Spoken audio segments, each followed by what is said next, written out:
Chapter 1557. At this time, the mentality of Dong Chuanfu and the others had completely changed. They were thinking about two things in their hearts. One was whether they would die or not. If the two sides didn't come to an agreement and went to war, they would probably become the first batch of martyrs. At this time, they had completely forgotten their identity. They were here to negotiate. Rather than placing their hopes on others, they might as well work hard themselves. The second thing they thought about was the change in their mentality. The three provincial kings were truly crazy and wanted to kill them all. They only hoped that the five-star army could avenge them and kill all of the three provincial armies. At this moment, they finally understood the actions of the five-star army in Bangla. They even thought that the five-star army didn't kill enough to intimidate the enemy. Otherwise, why would the three provincial kings look down on them? No. It should be said that they were ignoring them. Everyone knew how to talk high and mighty. Their words didn't have any substance and wouldn't resonate with others. However, if they were in the same situation, they probably wouldn't say any lies, big words, or empty words. From this, it could be seen that Yang Qindong brought these 18 people with different views on war here. The effect was already evident. As the saying goes, if you don't manage the household, you don't know the cost of firewood and rice. Presumably, if they could survive, their opinions would definitely change if there was a war in the future. It was even possible for them to become staunch supporters of war. From this point alone, Yang Qindong's arrangement was correct. In the future, if someone wanted to talk about the cruelty of war and wanted to use benevolence or universal love to talk about it, they only needed to follow the example. Presumably, those dissenting voices would be completely suppressed. Dong Chuanfu and the others spent every day trembling in fear. They didn't know what would happen in the next second. It was like when the door to the courtyard was suddenly opened and Chen Tian suddenly appeared in front of everyone. They instinctively didn't know what was going on. What did this person want to do? As the most trusted minister of the three provincial kings, Chen Tian could definitely be called the #1 civil official. Many times his opinions could influence Zhu Huihua. Such a busy and important person suddenly appeared in the small courtyard. Dong Chuanfu and the others were only stunned for a moment before they came to their senses, and hurriedly stood up and saluted. Logically speaking, with everyone's status, especially Dong Chuanfu, who was already the vice minister of a department, people like him had the opportunity to take charge of a region and become a provincial governor at any time. His status had already far surpassed Zhu Huihua's subordinate Chen Tian, who only had a territory of 3 provinces. However, under the eaves of others, he had no choice but to lower his head. In order to survive and complete the mission, Dong Chuanfu had to learn how to humble himself. So it's Lord Chen. Excuse me for not going out to meet you. Dong Chuanfu stood up to greet Chen Tian.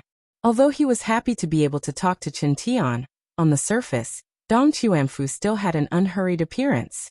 He probably knew that at this time, he was not only representing himself, but also the powerful Yang faction. Haha, Minister Dong is too polite. Hello everyone. Chen Tian smiled and greeted everyone. His face was brimming with sincerity. If they were just a group of negotiators, based on Zhu Huihua's trust, Chen Tian really did not put them in his eyes. However, at this moment he had no choice but to put on an act. This was closely related to the mission he had accepted. Zhu Huihua had just given him a very important mission.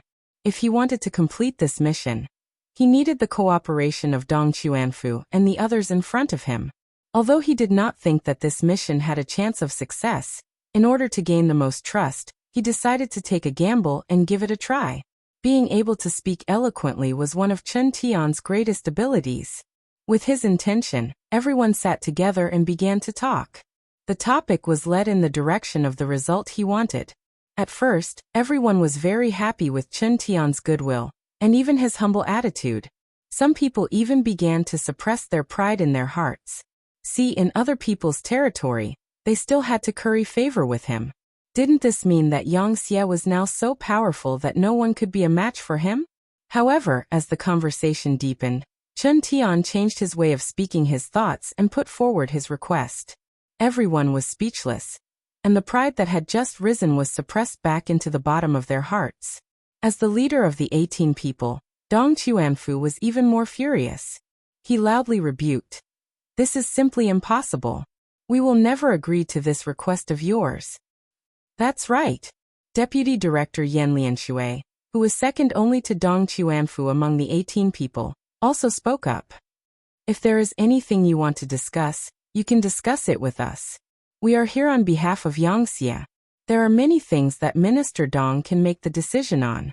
However, I don't know why you want to see Bugnam of Gojoseon.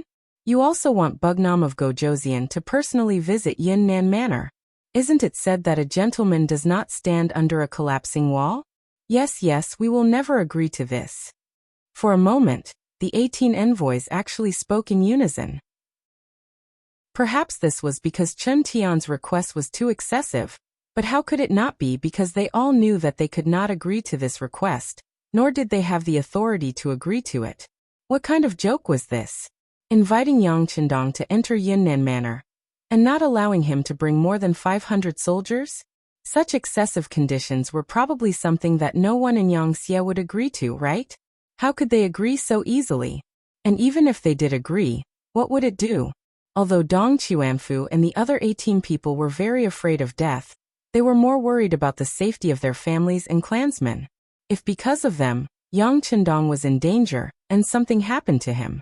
At that time, they were afraid that they and their families would be finished together.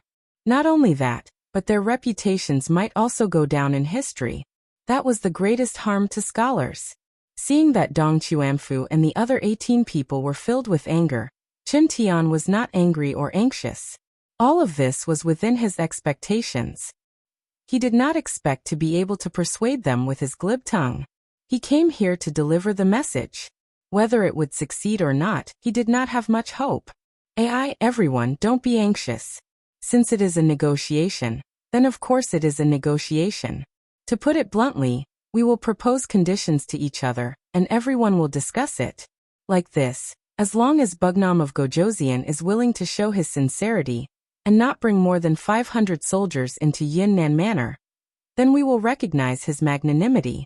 Our 3 provincial kings will not only apologize to Bugnam of Gojoseon for the previous misunderstanding, but also be willing to give up Guangxi, Yunnan and Gui province.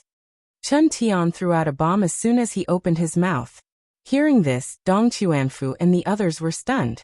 Didn't this mean that as long as Yang Qindong was willing to come personally, the problem of the 3 provinces would be easily solved, and this place would become one of Yangxia's forces? Wasn't this the main purpose of Dong Chuanfu and the others coming here? Taking advantage of this moment of silence, Chen Tian continued to speak. Everyone, our 3 provincial kings have now shown their sincerity. Next, it is up to Bugnam of Gojoseon. I think this matter should be reported and handed over to the higher-ups to make the final decision. I will wait here for your good news. Goodbye. Chen Tian left. However, no one paid attention to him anymore. Everyone was obviously shocked by his words. Just by showing up, Yang Qindong could make the 3 provinces under Yangxia's control, without shedding any blood. This temptation was so great that Dong Chuanfu and the others could not help but swallow their saliva. It took a while for everyone to react, but Chen Tian was already nowhere to be found. Everyone's gaze fell on Dong Chuanfu. He was the head envoy, and such a big matter had to be decided by him. Although no one said anything, Dong Chuanfu could see through their eyes what they were thinking. All right, let's report this matter back and let the king make the decision himself. Of course, let's not have any expectations. Dong Chuanfu was not the only one who thought this way. Chen Tian and his master, Zhu Huihua, were the same. They did not think that doing this would make Yang Qindong come. Because of this, after Chen Tian walked out of the diplomatic mission's courtyard, a rumor began to take root and sprout in the 3 provinces. Have you heard? The 3 provincial kings have decided to bow to Bugnam of Gojoseon for the safety of the people in our 3 provinces. They only need Bugnam of Gojoseon to personally come to Yunnan Manor and give him some guarantees, and he will be willing to hand over the military power of the 3 provinces. Oh, that's a good thing. Speaking of which, there's nothing wrong with the 3 provincial kings doing this. After all, they previously attacked Yunnan province and offended Bugnam of Gojoseon. Now they are probably looking for an opportunity to explain themselves. Haha, this is a good thing. Doesn't this mean that the people of our 3 provinces do not need to go through the flames of war to become Yangxia people? I heard that the Han people in Yangxia have a very honorable status. Sigh, that's not necessarily true. Now that the 3 provincial kings have shown their attitude, it's still unknown whether Bugnam of Gojoseon will agree. Have you forgotten? Previously, someone said that the 5-star army first assassinated their king in Bangra, then used cruel methods to burn and kill many cities and people. This was all because Bangra had previously contributed to Yangxia's Myanmar province. It just so happens that the 3 provincial kings also attacked Yunnan province. Will they use the same methods on the 3 provinces under our feet? These words immediately attracted the attention of others. Someone immediately said, "That's not very likely. Bugnam of Gojoseon has deep feelings for the Han people. Bangra is a foreign race. How could they use such methods on us?" Chapter 1558. That might not be the case. Who can guess what the people in power want to do? As for the fact that the 3 provinces are all Han, that's true. However, there are so many Han in the world. Even if we die, the other Han will still be around. In a few years, the population will continue to increase, so it doesn't matter if the 3 provinces have us or not. Phew. Doesn't that mean that if Bugnam of Gojoseon doesn't agree to come to Yunnan Manor and accept the allegiance of the 3 provincial kings, then there will be a huge war, and everyone will be in danger? You're smart, brother. That's the truth, so let's pray that Bugnam of Gojoseon will agree. If he doesn't, then it means that he wants to kill us. I will join the army and fight against the 5-star army. No matter how much they have done for the rise of the Han, if they want to kill me and my family, then they are my enemies. I will hand over the 100 jin and fight them to the death. That's right, that's what I think too. I will also mobilize my family to fight them to the end. Similar conversations continued to spread. After Chen Tian received Zhu Huiying's order to deliberately spread these rumors, the news quickly swept across the 3 provinces like a gust of wind. More and more people came to know about it, and various theories and voices emerged one after another. However, from the beginning to the end, none of these conversations mentioned Zhu Huiying's request for Yang Qindong to not bring more than 500 men with him. The people were being deceived, but no one mentioned it. It was a trap in itself. This was also why Mo Gue gave Zhu Huiying the idea. It would be best if the matter was successful. When Yang Qindong brought 500 soldiers into Yunnan Manor, he would be a fish on the chopping board. However, once something happened to Yang Qindong, Yangxia would be in chaos. At that time, who would have the time to cause trouble for Zhu Huiying? Not only that, it would also be a good opportunity for Zhu Huihua to show off his might and quickly encroach on Yangxia's territory. If he failed, Zhu Huihua would not lose anything. On the contrary, he would have many more soldiers in his hands, and he would have more power to fight against the 5-star army. Success or failure was a good thing for him. This was also why Zhu Huichun listened to Mo Gui's advice after some hesitation. Although by doing so he would inevitably offend Yang Qindong, but even if he did not do this, how good would the result be? The rumors were still spreading. Dong Chuanfu and the others in the small courtyard were completely unaware of this. After a discussion, the 18 of them wrote a report and sent it to the telegraphist accompanying them, asking him to pass the news to Bugnam of Gojoseon. With the power of Yangxia's intelligence department, the news of what happened in Yunnan Manor had already reached Yang Qindong's ears. Then the report written by the 18 people was sent to the desk. As the messenger, Beta Persei was naturally very familiar with the contents. So the moment he put down the telegram, he said tentatively, "Young master, this is clearly Zhu Huiying's evil intentions. Don't be fooled by him." Beta Persei's words were well-founded. He had been by Yang Qindong's side for many years and understood his master well. He was a master who was not afraid of anything and loved to take risks. If this happened to other masters, Beta Persei would not be worried at all, because no one would take such a risk. However, it was completely different when it came to Yang Qindong. He really had the courage to do something unimaginable. If it was the Yangxia of the past with a weak foundation, small territory and small population, it would be worth taking a risk. However, Yangshi had already grown into a towering tree. He was even stronger than the northern Ming Empire and the southern Ming Empire. Hence, such a risk had completely lost its meaning. Yes, I know. Yang Chendong smiled and looked at Beta Persei, knowing that this person was saying this for his own good. However, how could he not know that Zhu Huiying was taking a risk? If he went, he might stay there forever, and even face the risk of being killed. If he did not go, the Han people of the 3 provinces would inevitably fail and become enemies with him. In this way, regardless of the outcome, the Han people would die. In this way, no matter what, it would not be worth it, and he would only be the loser in the end. This was indeed a difficult choice. If he wanted to break out of this situation and obtain the ruling power of the 3 provinces at the lowest price, it seemed that the only feasible way was to take the risk. However, Chen Tian's words alone were not enough. He still needed to continue to expand the matter, and use Chen Tian's mouth to make the matter a reality. Yang Chendong stood there for a long time without saying a word. Slowly, a plan began to take shape in his mind. In the small courtyard, less than half a day later, they received a personal call from Yang Chendong. After reading the contents of the report, Dong Chuanfu and the other 18 people, in addition to sighing in admiration of their king's boldness, also learned about what had happened outside and the rumors that Chen Tian had spread. Chen Tian is a despicable person, Yin Lianshui said angrily. That's right, he is a despicable person. However, in the face of a gentleman like our king, he can only give in. Men, tell the soldiers guarding us that we want to see Chen Tian. We have something important to tell him. At this moment, Dong Chuanfu was full of energy. After receiving Yang Chendong's personal telegram, he had more confidence when he spoke. After the soldiers guarding the courtyard heard Dong Chuanfu's request, they did not dare to delay, and immediately reported it to Chen Tian.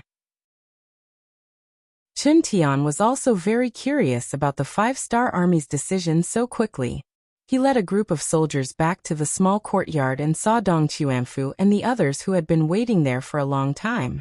Duke Chen, our king has already replied.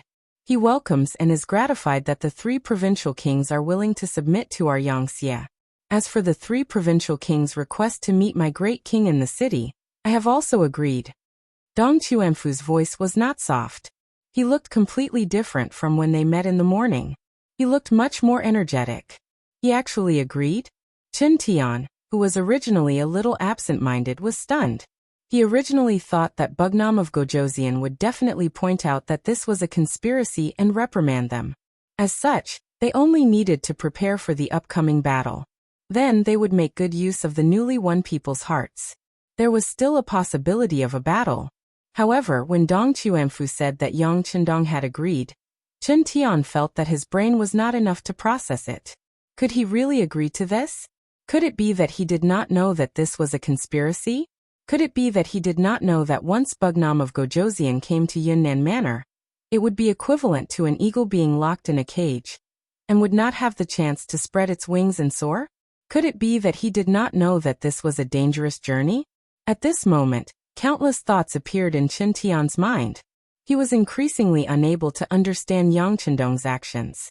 It was not until Dong Chuanfu intentionally coughed that Chen Tian was pulled back to reality from his fantasy. Oh, but I wonder if there are any other conditions? Out of instinct, he asked. Yes, our king does have conditions. Dong Chuanfu nodded. As expected.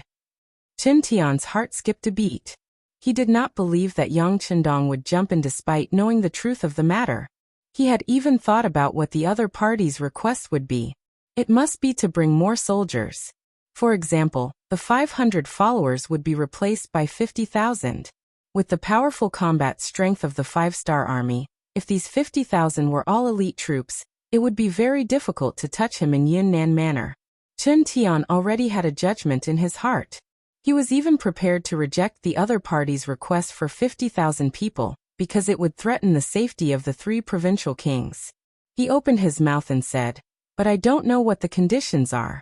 Why don't you tell me?" Chen Tian just wanted to see how Dong Chuanfu and the others would perform. He didn't agree to it, but he wanted to see how Dong Chuanfu and the others would perform. Looking at Chen Tian, Dong Chuanfu did not think too much. Instead, his voice was loud as he said righteously, "Previously, there were some rumors in the city that were unfavorable to our king. I think it must have come from your mouths, so our king cannot believe you. It's coming." Chen Tian thought in his heart. However, he did not stop him. Instead, he wanted to watch Dong Chuanfu continue his performance. He only needed to wait for the other party to finish speaking before he would completely deny it. At this time, Dong Chuanfu was still talking to himself. Who knows if the 3 provincial kings will do anything else? In order to dispel our king's concerns, and to make the truth of the matter public, you only need to send out official documents to the people of the 3 provinces. Tell them that the 3 provincial kings intend to submit to our king. Everything will wait until our king enters Yunnan Manor. After ensuring his safety, the authority of the 3 provinces will be handed over. Then Bugnam of Gojoseon will come here and take over everything. No, that's too much. Chen Tian didn't even pay attention to what Dong Chuanfu was saying and directly denied it. Then, with an angry look, he snorted coldly and said, "This is simply because Wunan King doesn't trust my king. If that's the case, is there still a need to negotiate?" Not only were Dong Chuanfu and the 17 members of the diplomatic mission stunned by Chen Tian's words, but even the personal guards behind Chen Tian were stunned. They did not understand how their master's words had anything to do with Dong Chuanfu's request. At this time, Chen Tian also felt that something was wrong. This could be seen from the faces of Dong Chuanfu and the others. Out of the corner of his eyes, he glanced at the bodyguards beside him. When he saw that they were also looking at him in surprise, he knew that this was bad. Obviously, Dong Chuanfu wasn't talking about how many soldiers he would bring into Southern Cloud Manor. He forced a smile and said, "I'm sorry, Minister Dong. I've been busy recently, so I was distracted by other things. I will have to trouble you to say it again." Chapter 1559. Although Dong Chuanfu was puzzled by Chen Tian's behavior, he did not think too much about it, and repeated what he had just said. This time, Chen Tian could be said to have heard it very clearly. Because of this, he was very surprised. With just this request, Yang Chendong would bring 500 followers into Yunnan Manor? Was he not worried about his own safety? Puzzled, he repeated his question. Just this one request? Yes. Just this one request, but these notices must be posted all over the streets and alleys of the 3 provinces, so that all the people know about this. At that time, my king will come to Yunnan Manor, and give the 3 provincial kings a chance to turn over a new leaf. Dong Chuanfu raised his head and said proudly, "Look, this was their king." The so-called danger was nothing in his eyes at all. Just this boldness alone was something they could never learn. "Okay, no problem." Chen Tian agreed immediately. He just wanted to spread the news, and let the people of the 3 provinces know. But what was the use of this? To threaten the people? At that time, ordinary people did not have any status. Often, when the noblemen and officials said that the country was prosperous and the people were at peace, they were referring to the scholars and the noble families because they were often with the noblemen. In the eyes of the noblemen, if these people were satisfied, then the people of the world would be satisfied. Because of this, Chen Tian really did not know the use of Yang Chendong's request. So what if the people of the 3 provinces were at his beck and call? Could these people turn the world upside down? The result of this meeting was a happy ending. After Chen Tian left, he went to see Zhu Huiyan and told him about Dong Chuanfu and the others, or rather Yang Chendong's request. The 3 provincial kings were very happy to hear it. Great news, great news. As long as Yang Chendong enters Yunnan Manor, he will be the prey in our eyes. He will not be able to turn the world upside down. At that time, we will be able to use the emperor to order his vassals. No matter how big the territory and how much wealth, it will be ours. Chen Gong, let's go and settle this matter immediately. In order to prevent any undue delay, this matter has to be done quickly. Also, send someone to keep an eye on Yunnan Manor to prevent this Bugnam of Gojoseon from secretly sending people into the city. Yang Chendong's strength, although Zhu Huiyan didn't experience it too much, but looking at the opponents he dealt with, he knew that this person was very powerful. In order to prevent the other party from playing any tricks in the dark, He had to strengthen his control over Southern Cloud Manor, especially in terms of military force. As for public opinion, Zhu Huichen really didn't care. As long as he had money, food, and soldiers, ordinary people would have to look up to him. After getting a positive answer, Chen Tian went to work with a face full of joy. Once Zhu Huichen really became a great emperor, he would have the power to meddle with Yang Xie. His status would inevitably rise, and some of his ambitions would be realized. It was very likely that he would be remembered in history. No one cared about public opinion, but only Yang Chendong was very clear about the importance of public opinion. Yang Chendong had some headaches about Yunnan, Guizhou, and Guangxi. These were the ancestral lands of the Han people. It was impossible to deal with them like dealing with other forces. After taking over these places, he couldn't forcibly move them out. That would be criticized behind his back. Yang Chendong didn't care about what they said about the foreign races, but for the Han people, their position was naturally different. If possible, of course he would want to solve the problem here in a peaceful way. Thus, Zhu Huichen came up with this move. Although it seemed that this place was abnormally dangerous, but wasn't it an opportunity for him? If he did it well, he could righteously take over the 3 provinces, and the people here wouldn't have any resistance. In this way, the big problem would be solved. Since that was the case, why would he not agree? As for what kind of danger would there be in Yunnan Manor, Yang Chendong, who had Datsang, really didn't care too much. If they wanted to deal with him, those people had to have the ability to do so. Of course, because of Datsang, Yang Chendong was full of confidence, but others didn't know. After learning the details of Yang Chendong's telegram to Dong Xuanfu, Yang Xie was in an uproar. First, it was the 2 commanders of the 2nd and 4th Divisions of the Lungfeng Army, followed by the 1st Cavalry Army's commander Tian Hu, and the new army's commander Su He. Then, a group of officials in the first city, and the people in charge of the provinces and regions also sent telegrams to inquire about this matter. At the same time, they also advised their king not to be impulsive. In this regard, Yang Chendong just smiled and accepted the concern of these people. Then he did something that made everyone exclaim. A personally written telegram was sent to Qiqian City, establishing his eldest son, Yang Bo, as the prince and establishing his identity as the legitimate heir. On the issue of establishing the successor, there were already many people who had spoken up.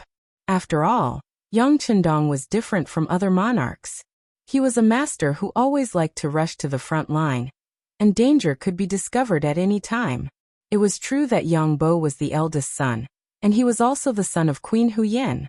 No matter how one looked at it, he was the best choice to be the successor. However, without any instructions, anything could happen. As the saying goes, if the name is not correct, the words will not go smoothly. How could the other princes not have a chance to compete? Besides, Yang Xie was really too powerful. With such a huge monster, when Yang Chendong was around, the people in charge would be loyal and wouldn't have any other thoughts. But what if something happened? In the face of such a huge temptation, coupled with the fact that Crimson City was quite far away from many provinces, in a place where the heavens were high and the emperor was far away, it was inevitable that the ambitions in the depths of some people's hearts would be exposed. If that was the case, it was not impossible for the Yang faction to be torn apart. However, if the successor was confirmed, then it would be completely different.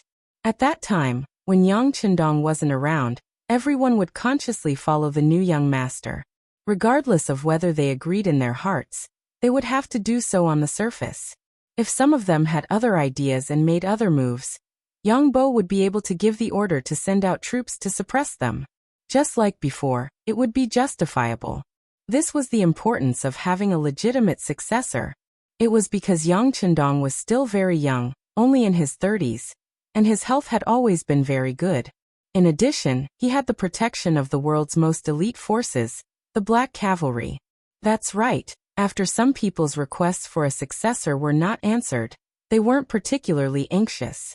And now, Yang Chendong had taken the initiative to write down the document for Yang Bo's succession, and it did indeed let some people put down the worries in their hearts. However, when they thought about Yang Chendong's actions, they couldn't help but worry for the old master. Whether it was Yang Xie or the Five-Star Army, it was all because of Yang Chendong that they had everything they had now. If something were to happen to this founder, the huge Yang Xie was likely to be torn apart in an instant, just like the death of Genghis Khan in Mongolia. Even if Yang Bo could achieve temporary stability, if he wanted to continue expanding his territory, it would be impossible. For some of the officials who still wanted to see how far the Han people could go, of course, this was not what they wanted. Thus, even though the succession document was sent out everywhere, there were still many officials who sent telegrams to Yang Chendong, asking him not to take the risk and enter Yunnan Manor. Among them, City Lord Yu Qian was the leader. Yu Qian's feelings for the great Ming dynasty were unquestionable, but not many people knew that his loyalty wasn't to any dynasty, but to the Han people. Since Yang Chendong did better than the great Ming dynasty in this aspect, why wouldn't he fully support him? This could be seen from the fact that he called Yang Chendong king and had his son become an official. He also did his best to assist him. Yu Qian thought that even if he couldn't see the day when the Han people unified the world, his son and grandson had to see it and participate in it.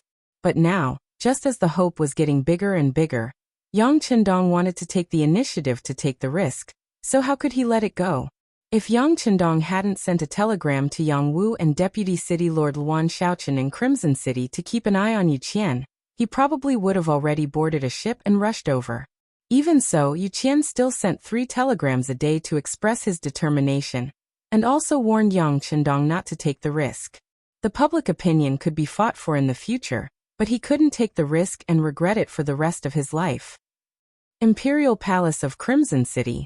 Yang Bo, who was already 10 years old, had already grown into a handsome young man. Ever since his father left Crimson City 6 years ago, he had not returned.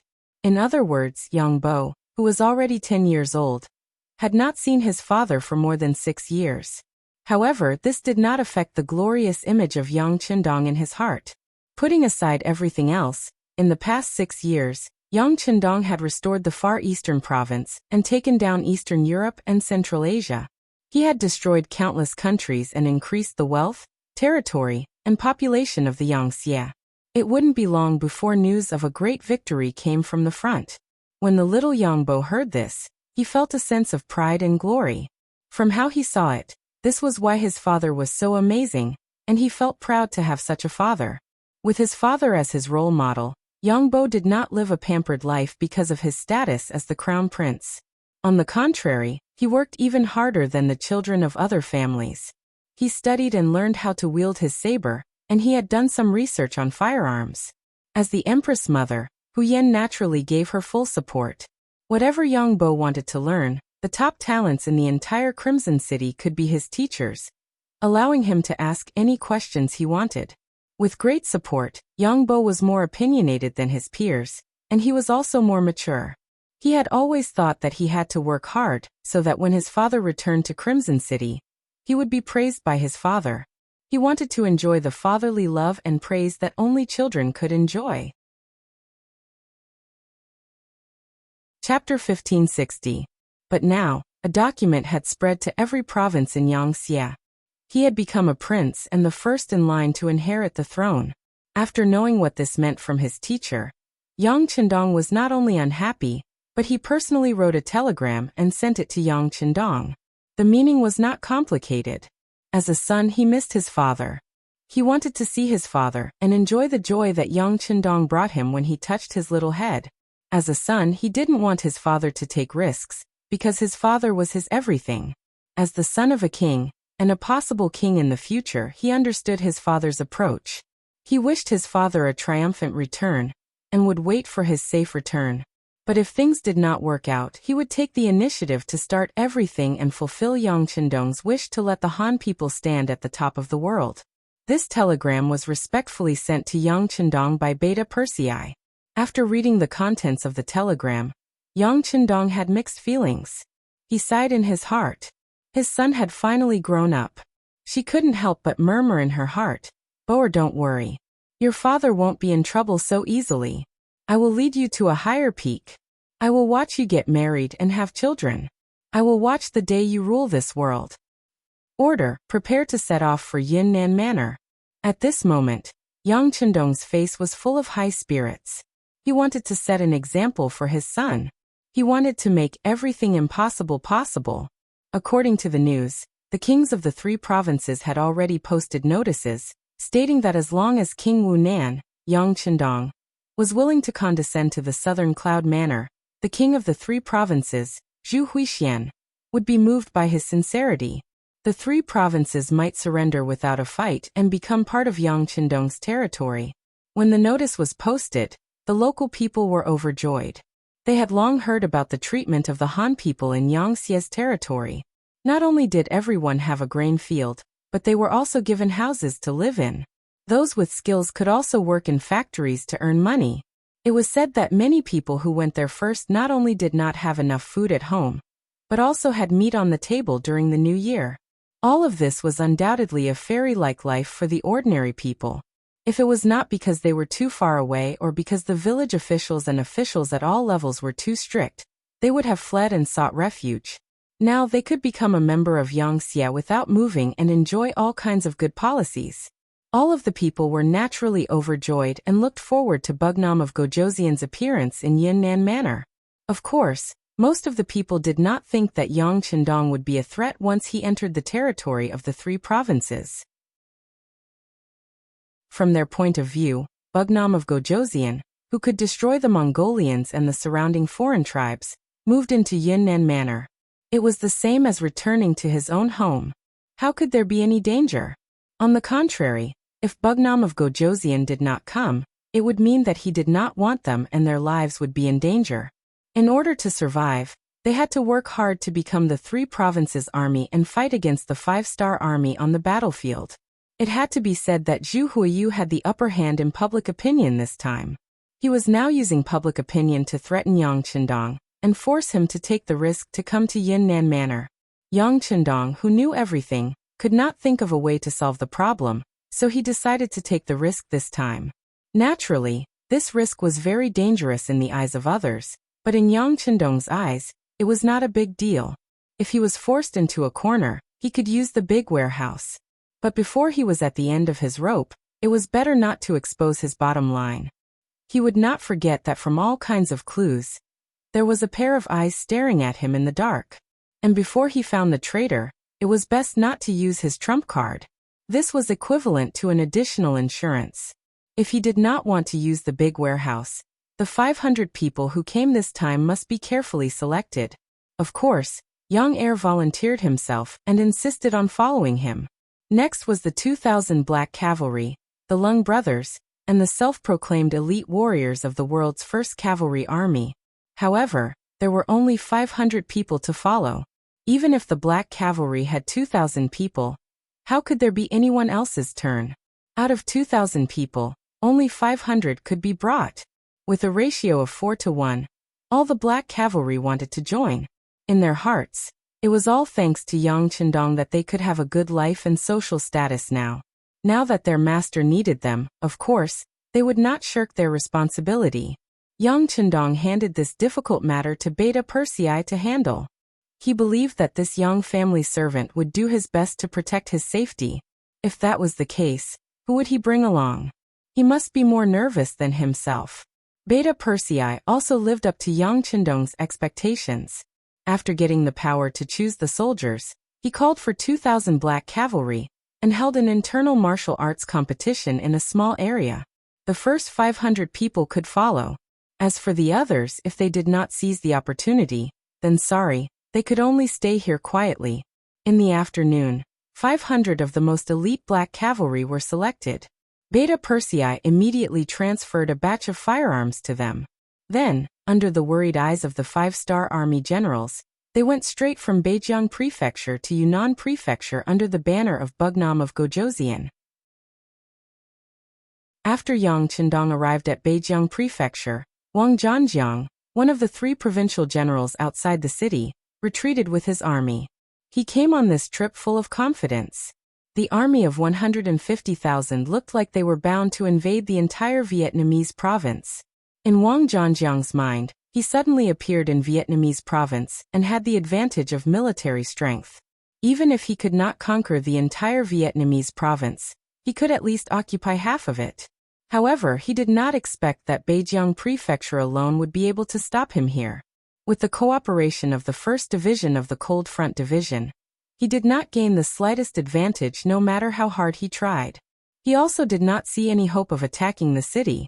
Therefore, when Yang Qindong appeared with the main army, he turned around and fled. Wang Zhanjiang's luck was very bad.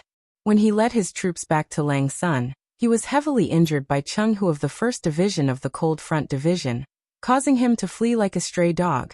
On the way back, in order to make himself look less miserable, he even ordered his Kiliarchs to capture many able-bodied men from nearby villages to supplement the army. However, what he did not know was that among the able-bodied men he captured, 2,000 of them were from the 1st Division of the Cold Front Division.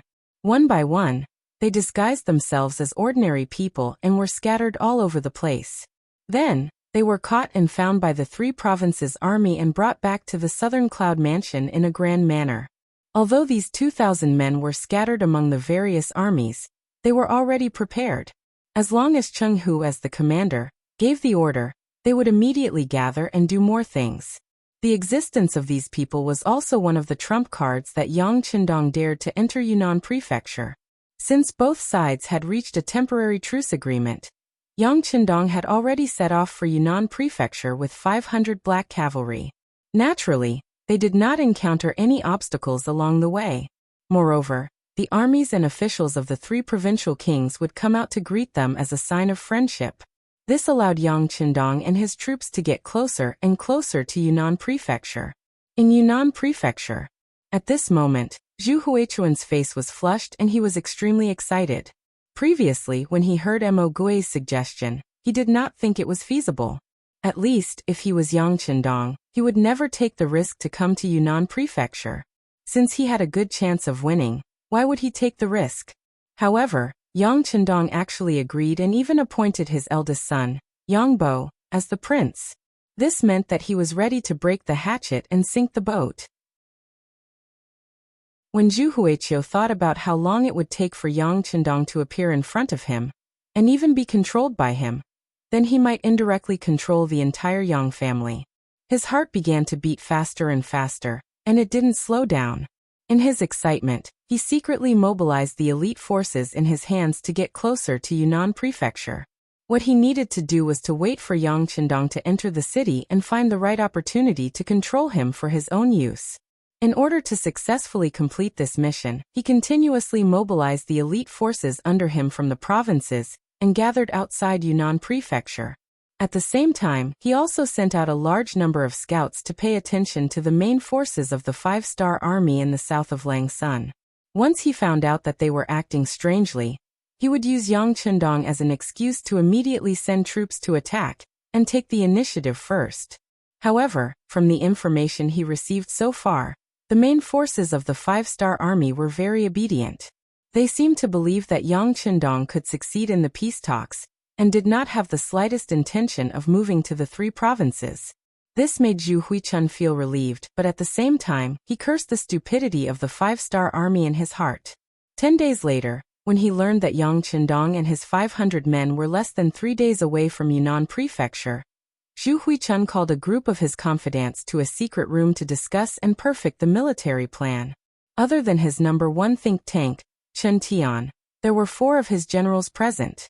They were General Meng Neng, General Wu Yingtu, General Zhang Jiang, and General Kai Wenju. Over the years, Zhu Huichun had been constantly developing and expanding his strength, and had gathered a group of capable people. For example, these 4 generals were one of them. There was also General Luo Guan who guarded Yunnan, General Jiang Wuqing who guarded Guangxi, and General Bai Kuan who guarded Guangxi. In the secret room, the 6 of them met and Zhu Huichun took the lead to announce the final plan, which was how to capture Yang Qindong alive and not kill him. Of course, if Yang Qindong died, Yang Xie would fall into chaos. However, for the sake of benefits, Zhu Huichun did not want to see a chaotic Yang Xie. What he wanted was to use them for his own purposes. Even if he could not take over all of Yang Xie's territory, if he could take over a third of it, it would be a land that was much larger than the Great Ming Dynasty. Chapter 1561. Unless absolutely necessary, don't kill him. In the secret chamber, Zhu Huihua made the final decision. The other 5 people nodded one after another. After each of them described the situation on their side, Chen Tian finally said, "Your Majesty, there are 2 more things to report to you." "Speak." Seeing that Chen Tian was so formal, Zhu Huihua's attitude was also extremely serious.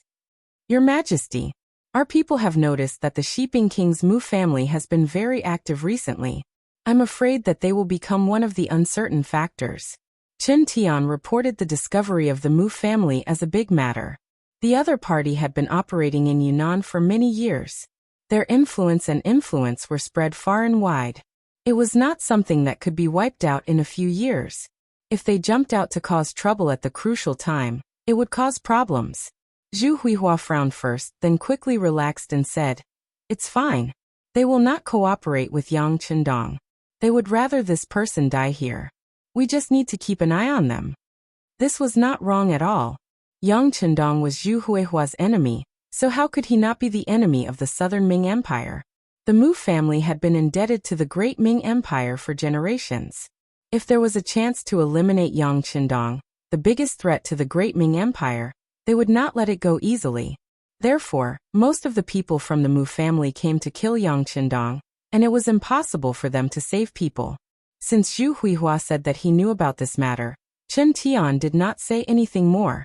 Both sides made the final arrangements regarding Yang Chendong's arrival. If they could not capture Yang Chendong alive, then they could only kill him. No matter what, this time, they would not allow Yang Chendong to leave Yunnan Manor alive. The news that Yang Chendong was coming to Yunnan Manor to negotiate with Zhu Huihua and peacefully take over Yun, Guang, and Gui provinces had long been spread among the people. In order to witness this great moment, all the Han people in Yunnan Manor were looking forward to it. Even the people in the surrounding towns were waiting for good news. To them, there was no better news than being able to survive a calamity without going through a war. After all, the people who would suffer the most in the chaos of war would be the people.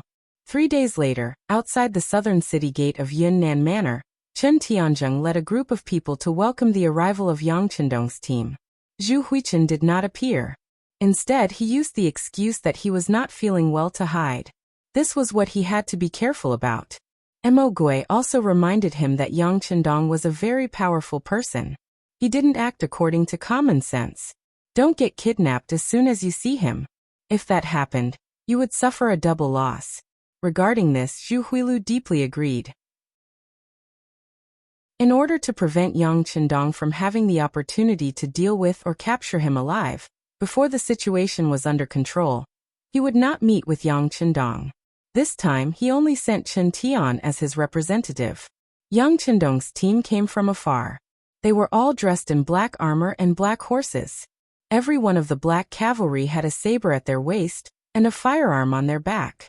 When the 500 people lined up neatly, they gave off the feeling of a magnificent army. He had long heard of the legends of the black cavalry's ability to fight, but he had never seen it before. He thought that the world had exaggerated their abilities. But when they faced each other, Chen Tian felt a strong murderous aura rushing towards him. At this moment, his expression changed greatly. He couldn't help but think to himself, it's only 500 black cavalry, but they already give off the feeling of a magnificent army. It's invincible. If there were 2,000 black cavalry, even if he sent out 20 or 30,000 people, he wouldn't be able to cause any damage to the enemy in a short time. Thank goodness, thank goodness. We only agreed on 500 people. It seems like Yang Chendong is also abiding by the rules. Chen Tian said in his heart, thank goodness, thank goodness. With a smile on his face, he quickly led his men to welcome them.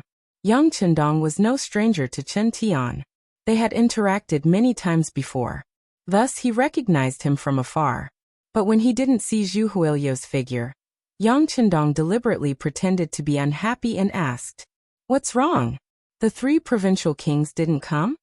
Although all of this was within his expectations, Zhu Huilu wouldn't easily show himself and wouldn't give him a chance to capture the king first. However, he still had to show his anger. Seeing Yang Chendong's sullen face, Chen Tian didn't know why, but his heart couldn't help but beat faster. He hurriedly bowed and said, I'm really sorry. My king has been having a stomachache since last night. He hasn't recovered yet, so I can only come to welcome him. But please don't worry, Bugnam of Gojoseon. Once my king recovers, he will immediately come to see you. With an apologetic look, when Yang Qindong looked at him, Qin Tian couldn't help but avoid his eyes. After all, he was lying, so he was somewhat lacking in confidence. How could Yang Qindong not know that Qin Tian wasn't telling the truth? However, if he turned around and left because of this, it would be making a mountain out of a molehill. Moreover, he originally planned to enter Yunnan Manor. Otherwise, he wouldn't be able to carry out his plans one by one. All right, then please send my regards to the health of the 3 provincial kings. This king hopes to see him as soon as possible, so that we can discuss the matters of the 3 provinces as soon as possible. Yes, Bugnam of Gojoseon's intentions. This official will definitely pass on your message to my king. Then can we enter the city now? There are many people in the city waiting to see Bugnam of Gojoseon. Seeing that the matter was over, Qin Tian hurriedly changed the topic. Oh. Hearing that the people were lining the streets to welcome him, Yang Qindong's face lit up with joy. That's right, this king is really happy that the people are so fond of him. I'll have to trouble Lord Chen to lead the way. You're too kind. This is what I should do. Bugnam of Gojoseon, please. Qin Tian chuckled. After bowing and making an inviting gesture, he immediately turned around and walked in front. When he turned around, he intentionally looked at the armored general who was following beside him. This person was Wang Zhanjiang. On the surface, he was in charge of the safety of Yang Qindong's group. However, in reality, he was observing if there was a suitable opportunity to make a move. When Qin Tian was welcoming Yang Qindong, he was observing from the side. However, the result disappointed him. From the performance of the 500 black cavalry, Yang Qindong was tightly protected in the middle. If he had to make a move forcefully, not only would he not be able to gain any advantage, he might even let the other party escape in the chaos. This would greatly disappoint the king's expectations. Without even a 20% chance of success, Wang Zhanjiang naturally wouldn't make a move so easily. He decided to wait for Yang Qindong to enter the city before making a move. No matter what, it was easier to enter the city than to leave. At that time, the initiative would be in his hands. He inconspicuously shook his head, telling Qin Tian that the opportunity wasn't ripe yet. Qin Tian nodded his head discreetly, indicating that he understood. Then he strode into the southern cloud manor. The 2 sides of the streets in the city were already filled with Han commoners who came to watch the show. In the past, they had only heard of how powerful Bugnam of Gojoseon was. There were even rumors that he had 3 heads and 6 arms. However, no one had actually seen what he looked like. Now that there was a chance to see his true appearance, who would be willing to let go of such an opportunity? Regarding the commoners in the city who were surrounding the 2 sides of the street, Zhu Huiyin and his subordinates discussed and didn't disperse them. After all, the commoners were the most insignificant existence to them.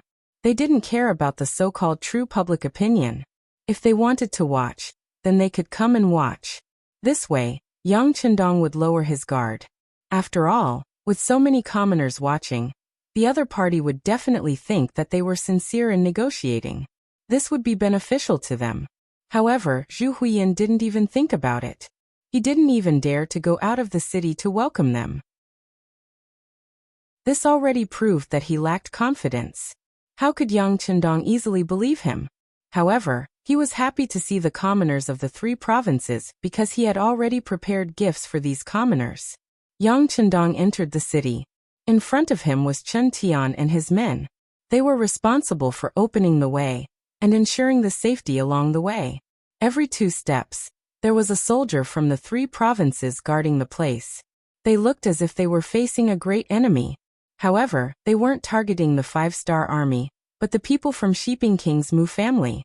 They were afraid that their appearance would disrupt their king's plan. Yang Qindong entering the city was equivalent to entering Zhu Huiyin's pot. How he wanted to see it all depended on his mood. However, if Yang Qindong died here at this time, it wouldn't meet the conditions for him to maximize his benefits. Therefore, they could only guard against the Mu family's army.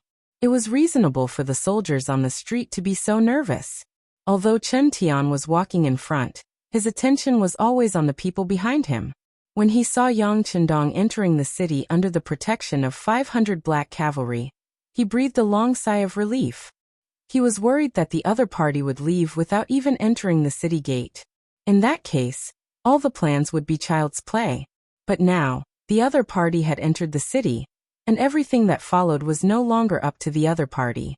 The black cavalry entered the city.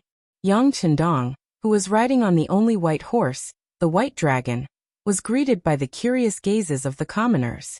At that moment he also put a smile on his face, showing a refreshing appearance. But his lips moved slightly. Beta Persei, you can move now. Come on, it's time to distribute the flyers. In the future, everyone will be a family. After joining the Yangxie, all Han people must first apply for an identity certificate. Then, with the identity certificate, each person can receive 20 mu of fertile land. Not only that, with the proof of Han nationality, whether it's farming, business, or other things, you can be exempted from 30% of the tax. If you are willing to go to other provinces under the Yangxie, you can get more fertile land, ranging from 50 mu to 100 mu. Chapter 1562. Come everyone, take a look. With your identity as a Han citizen, you can buy rice, grain, and oil at a 20% discount in Yangxie's territory in the future. Shouts and cries rang out one after another. The black cavalry, who were already prepared, took out the printed flyers and handed them to the commoners on the streets. In an instant, many of the commoners had such leaflets in their hands. Although some of them were illiterate, they could understand the language.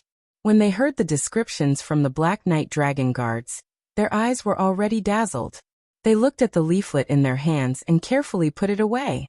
They decided to go back and find someone who could read to listen to what was written on it. The Black Cavalry Dragon Guard's actions were truly beyond Chen Tian and the others' expectations. Wang Zhanjiang's eyes widened as he leaned closer to Chen Tian and whispered, "Lord Chen, do you need us to go and stop these people?" How could Chen Tian not know that Yang Chendong was trying to win the hearts of the people? However, a little impatience would spoil a great plan. There were so many people on the streets. If they were to make a move, the consequences would be unpredictable. If Yang Chendong were to escape in the chaos, then the loss would outweigh the gain. Chen Tian, who did not dare to take the risk, could only grit his teeth and say, "Let them distribute.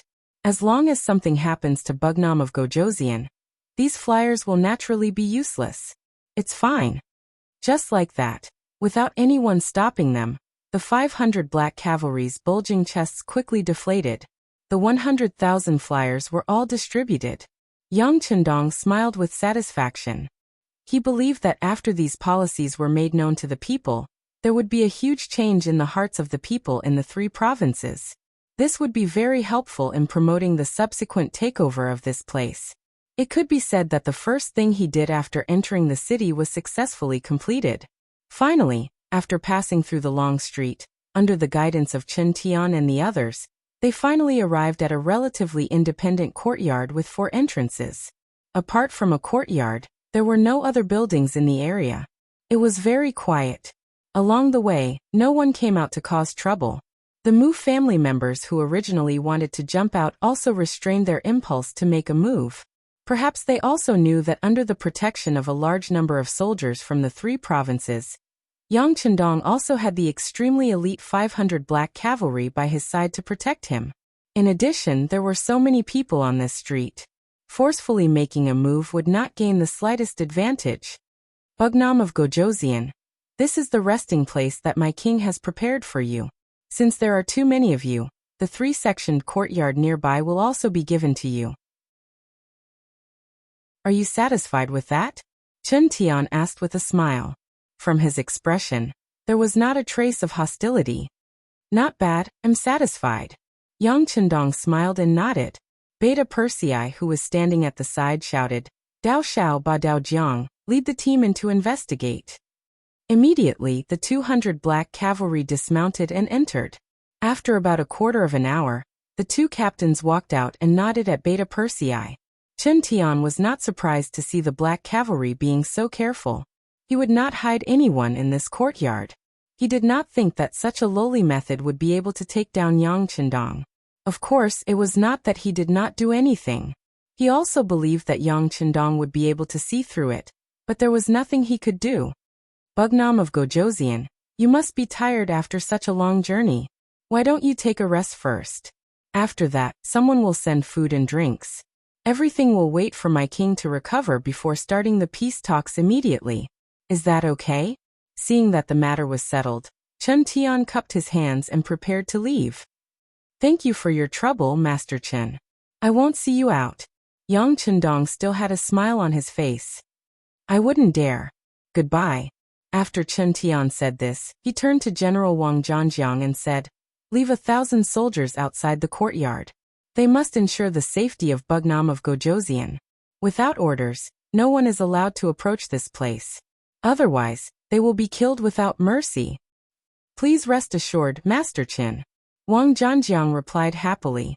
When Yang Chendong heard this, the smile on his face grew wider. This was clearly an act for him. On the surface, it was to protect them, but in reality, it was just to monitor them. After saying this, Chen Tian turned to look at Yang Chendong and said with a smile, This humble official will take his leave. Well said, well said. By the way, I will have to trouble you to send Dong Chuanfu and the others out of the city. Since I am here, there is no need for him to stay here. Yang Chendong made a timely request. Compared to Yang Chendong's importance, Dong Chuanfu was not even worth a fart. Chen Tian did not want to go against Yang Chendong over such a small matter, so he immediately nodded and agreed. After Chen Tian left, Yang Chendong also entered the courtyard. Then he saw Beta Persei saying with an indignant expression, Young master, this humble one just took a look.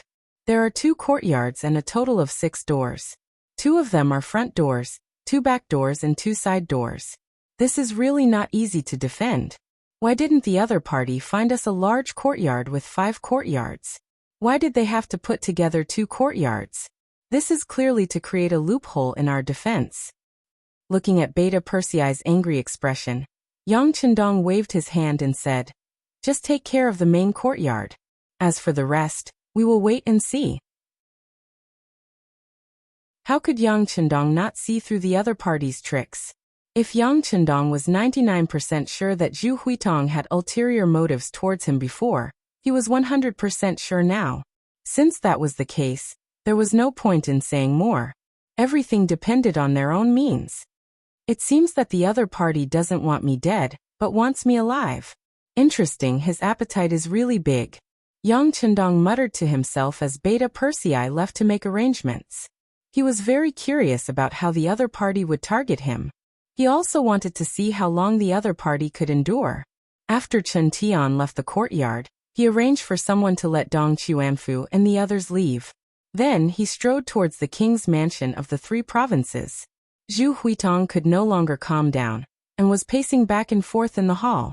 When he saw Chen Tian, he asked nervously, How is it? Congratulations, Your Majesty. Bugnam of Gojoseon has fallen into the trap. He has now been arranged to stay in the courtyard.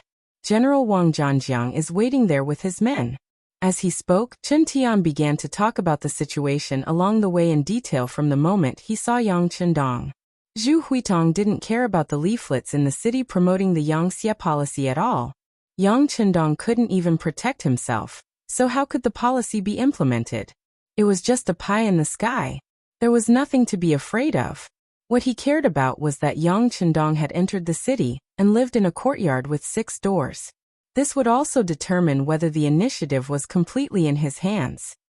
Good, very good. After hearing that Yang Chendong had entered the courtyard, Zhu Huitong was so excited that his face flushed red. Then he paced back and forth in the hall and said, Chen Gonggong, if we take action tonight, what are the chances of success? This. If we capture a dead Yang Chendong, there wouldn't be any problem. After all, there are only 500 of them. However, if we want to capture him alive, it will be difficult. Chen Tian didn't answer immediately. Instead, he thought for a while before saying this. No, this is such a good opportunity. Of course, we have to capture Yang Chendong alive. Zhu Huitong shook his head. With such a good opportunity, if they only let Yang Qindong die, they wouldn't be able to maximize the benefits. This was obviously not what he wanted. Chen Gonggong, do you think we can think of something with the food? For example, poison? We can't. If we can think of this method, the other party will definitely think of it as well. They must have prepared many methods to check the food we send. Once they find out, they will definitely fight to the death. Unless it's absolutely necessary, it's best not to do this. Chen Tian hurriedly shook his head. The Black Knight Dragon Guards were elites. How could something as simple as poisoning really make things difficult for the other party? Yes. This king didn't think it through. Zhu Huitong knew that he was too agitated and didn't think carefully enough. Then, according to Chen Gonggong, what should we do? Chen Tian was already prepared for this. When faced with this question, he almost immediately answered. Your Majesty, Yang Qindong has just arrived, so he will definitely be on high alert. It's not appropriate to attack blindly. However, we can give it a try. For example, Chen Tian muttered into Zhu Huitong's ear. Zhu Huitong nodded continuously as he listened, his face glowing with excitement. In the courtyard, Yang Qindong sat in the main hall, reading a biography in his hand. This was the only copy that one of his subordinates found. It recorded some of the experiences and descriptions of the mountains and rivers written by a person named Wang Pu after his travels. There were many records about the 3 provinces. In the future, this place would become one of his territories. Of course, Yang Qindong had to know more about it. When Beta Persei finished arranging everything and entered the main hall, he secretly admired Yang Qindong in his heart when he saw him sitting there quietly reading a book. At this time, his young master was still calm. It was no wonder that he could conquer such a huge country. Seeing that Yang Qindong was reading, Beta Persei turned to leave. However, Yang Qindong spoke at this time. Beta Persei, empty the row of rooms in the backyard. Someone will send something later. Just leave it there. Something? What is it? Beta Persei asked in confusion. He didn't receive any notice. This was Yunnan Manor, not Yangtze's territory. How could someone send something here? Yang Qindong suddenly raised his head and looked at Beta Persei. That gaze made Beta Persei's heart tighten. He suddenly thought that it must be an extremely confidential matter. His question just now was obviously superfluous. He immediately said, "Yes, young master. I'll arrange for someone to empty that place." Chapter 1563. After he finished speaking, Beta Persei turned around and left after seeing that Yang Qindong had no intention of saying anything else.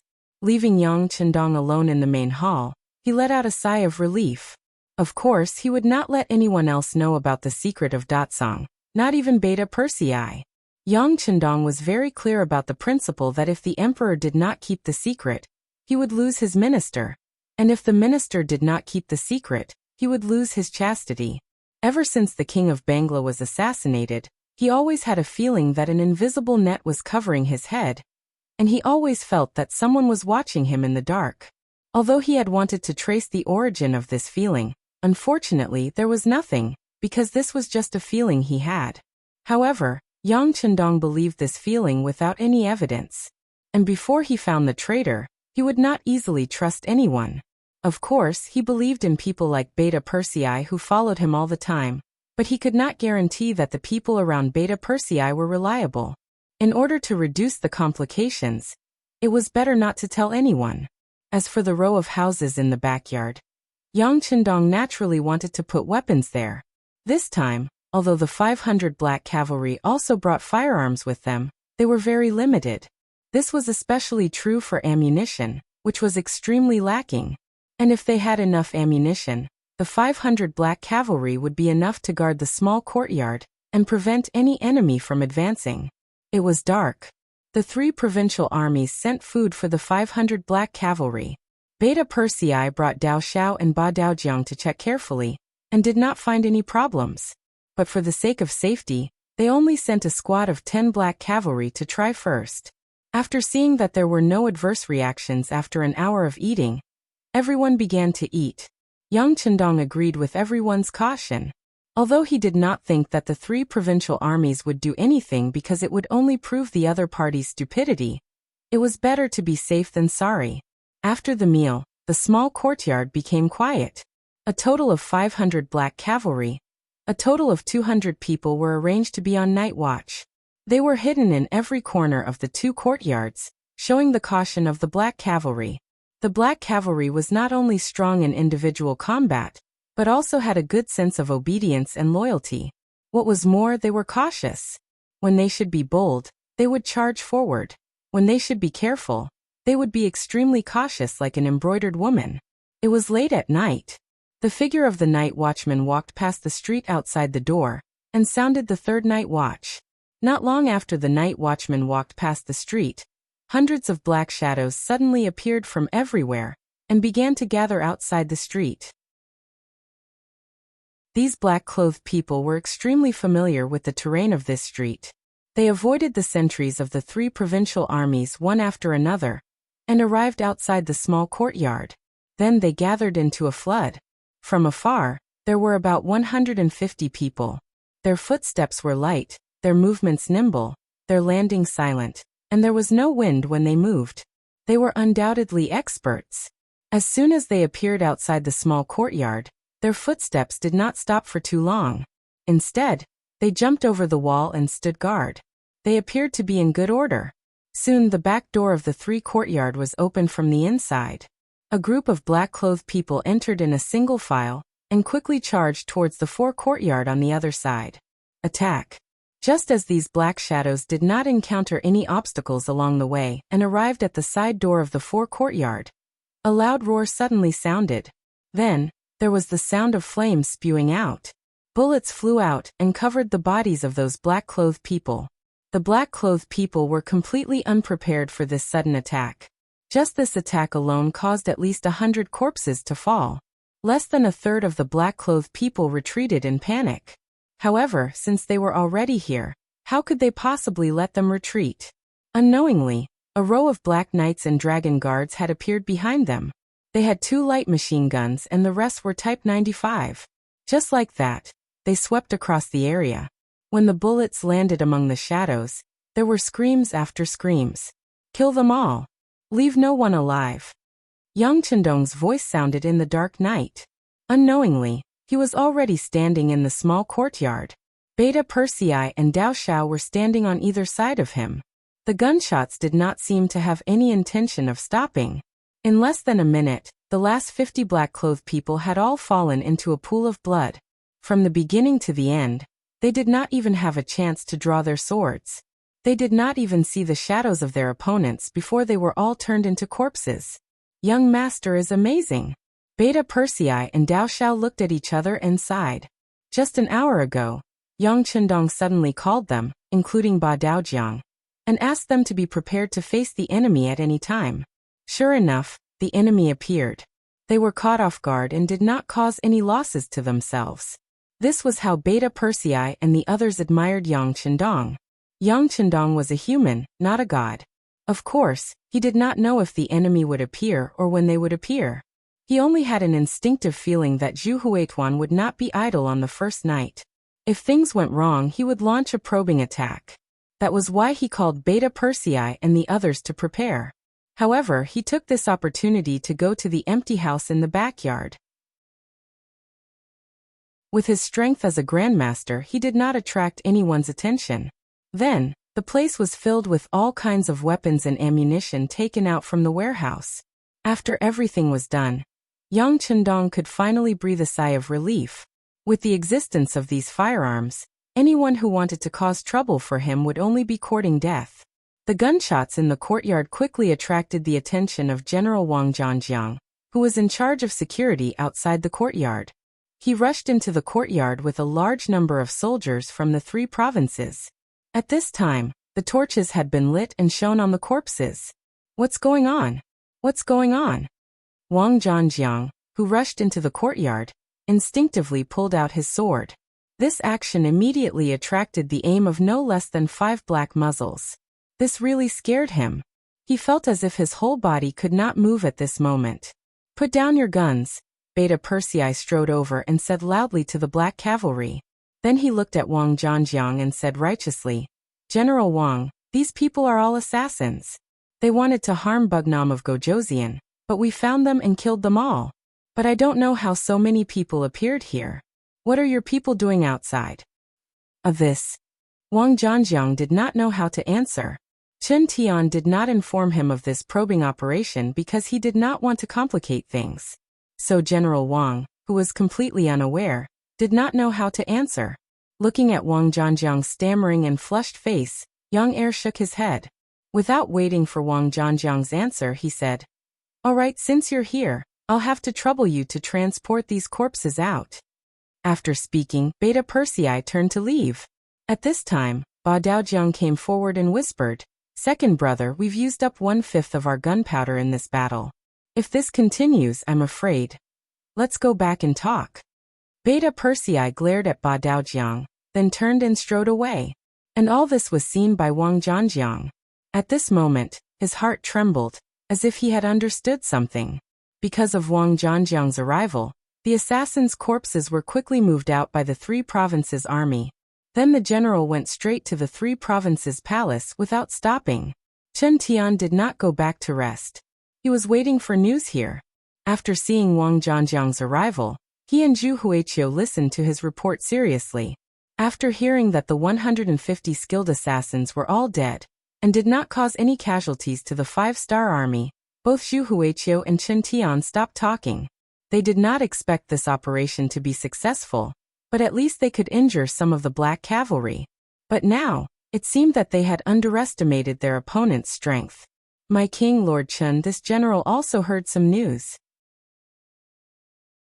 Wang Zhanjiang thought for a while, and decided to tell them what he heard. Oh, what news? Zhu Huiqiu asked. Wang Zhanjiang wiped the cold sweat off his forehead. He was obviously shocked by the black cavalry's killing methods. He quickly calmed himself down and said, This general heard that the black cavalry used up 1/5 of their gunpowder. What? Hearing this, Chen Tian exclaimed. He took a step forward and asked Wang Zhanjiang with his face almost touching, General Wang, what did you just say? Please repeat it. Wang Zhanjiang was shocked by Chen Tian's action, but he still repeated what he said just now. Ha ha ha ha. After confirming that he heard it clearly this time, Chen Tian laughed and turned to Zhu Huiqiu. He clasped his hands and said, Congratulations, my king. This time we are 100% sure that we can take down Yang Qindong. Even if he is not alive, he is definitely dead. Ha ha ha, not bad, not bad. Zhu Huiqiu seemed to have thought of something and nodded excitedly. The black cavalry was powerful, but they only relied on their powerful firearms. Without the support of gunpowder, what was the difference between these firearms and firewood? Understood, continue to probe. At the crucial moment, we can put on a show. As for Yang Qindong, we can just push all the blame to the Shiping Palace. Through this test, Zhu Huichen had more confidence in his heart, and he immediately spoke of the next step of the plan. This also caused Chen Tian, who was standing at the side, to nod his head repeatedly. Then he said, Your Majesty is wise. That was an earth-shattering flattery. It was as if at this moment, they could already see Yang Qindong being heavily surrounded, and at the end of his rope. Chapter 1564. In the courtyard, Beta Persei reported to Yang Qindong, especially what Ba Daojiang said just now. Then he said with a puzzled look, Young master, why do we have to inform the enemy that we don't have enough ammunition? Yang Qindong smiled lightly when he heard this and said, If we don't tell the enemy, how can they jump over the wall? Young master has too many things to do, so I won't waste too much time here. The sooner they make a move, the better. Beta Persei showed an expression of understanding after hearing this, but then he said with a sad face, But young master, we really don't have much ammunition. Everyone is riding on war horses, and their equipment is already very heavy. We really can't bring too much gunpowder. It's okay, the gunpowder has been sent over. It's in the row of houses in the backyard. It's enough for you to kill tens of thousands of people, ha ha ha. Yang Qindong was in a very good mood at this moment. He had done what he needed to do now. He was just waiting for the other party to lose their patience, and finally come knocking on his door. Then he could take advantage of the situation and launch the final counterattack. He believed that this would not take too long. Beta Persei had already disappeared by this time. Needless to say, he went to the backyard to check on the firearms and ammunition. When he saw the house that was thousands of square meters full of all kinds of weapons and ammunition, his mouth opened so wide that he could easily stuff an egg into it. After a while, Beta Persei couldn't help but say to himself, "Who sent this? How did it get here? Why didn't the Black Cavalry notice it at all? Fortunately, it's an ally. If it was an enemy, wouldn't it be too scary?" Beta Persei, who had enough ammunition, was naturally not afraid. Thinking back to the time when the 2,000 Black Cavalry had enough ammunition, even the 100,000 Baiming Liaodong Iron Cavalry could be dealt with. Although they only had 500 people now, it would not be a problem for them to eliminate tens of thousands of soldiers from the 3 provinces. How would Zhu Huili know about this? After a discussion with Chen Tian and Wang Zhangjiang, he only needed to wait for the next night to arrive. He would then make his move and exhaust the enemy's ammunition until an opportunity presented itself. He would then go straight for the middle of the army and capture Yang Chendong alive. Just as Yang Chendong thought, Zhu Huichun would not wait for too long. He wanted to catch Yang Chendong too much. He wanted to prove himself too much. He wanted to become a true king, or even an emperor. The night passed, and the next morning, the Black Cavalry began to change shifts. Those on duty went to sleep, while the Black Cavalry who had enough sleep got up and took over the defense work. However, before his opponent arrived, Dong Chuanfu was the first to come. He stood respectfully outside the small courtyard, and after announcing his name, he stood there obediently and waited to be received. It wouldn't be an exaggeration to say that every day felt like a year. Every day, he and the other members of the diplomatic mission passed in fear. No one knew when the 3 provincial kings would be in a bad mood and suddenly surround them and kill them. Fortunately, no killing intent appeared, and they finally persevered until Yang Chendong arrived. Dong Chuanfu could be considered to have completed his mission, and before he left, he had to come and see the king. This was his duty as a subject. Yang Chendong slept well in the second half of the night, but Beta Persei was a little excited and had a pair of panda eyes. Ba Daojiang walked into the courtyard and reported that Dong Chuanfu had asked for an audience outside the door. After hearing this, Yang Chendong nodded and said, "Then let him in." After a while, Dong Chuanfu, who was dressed in a Chinese tunic suit, came in front of Yang Chendong.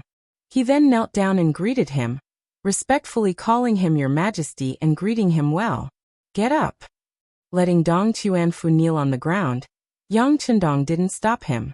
He knew that these people who used to be officials in the Great Ming Dynasty attached great importance to etiquette. If he dared not to let him kneel, he would inevitably be nagged and his ears would suffer. "How is it?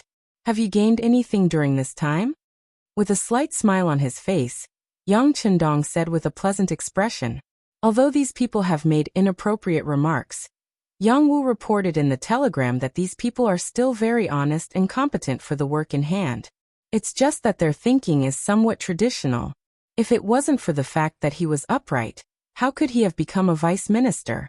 How could Yang Chendong tolerate them until now?" Of course, Dong Chuanfu was found by Yu Qian.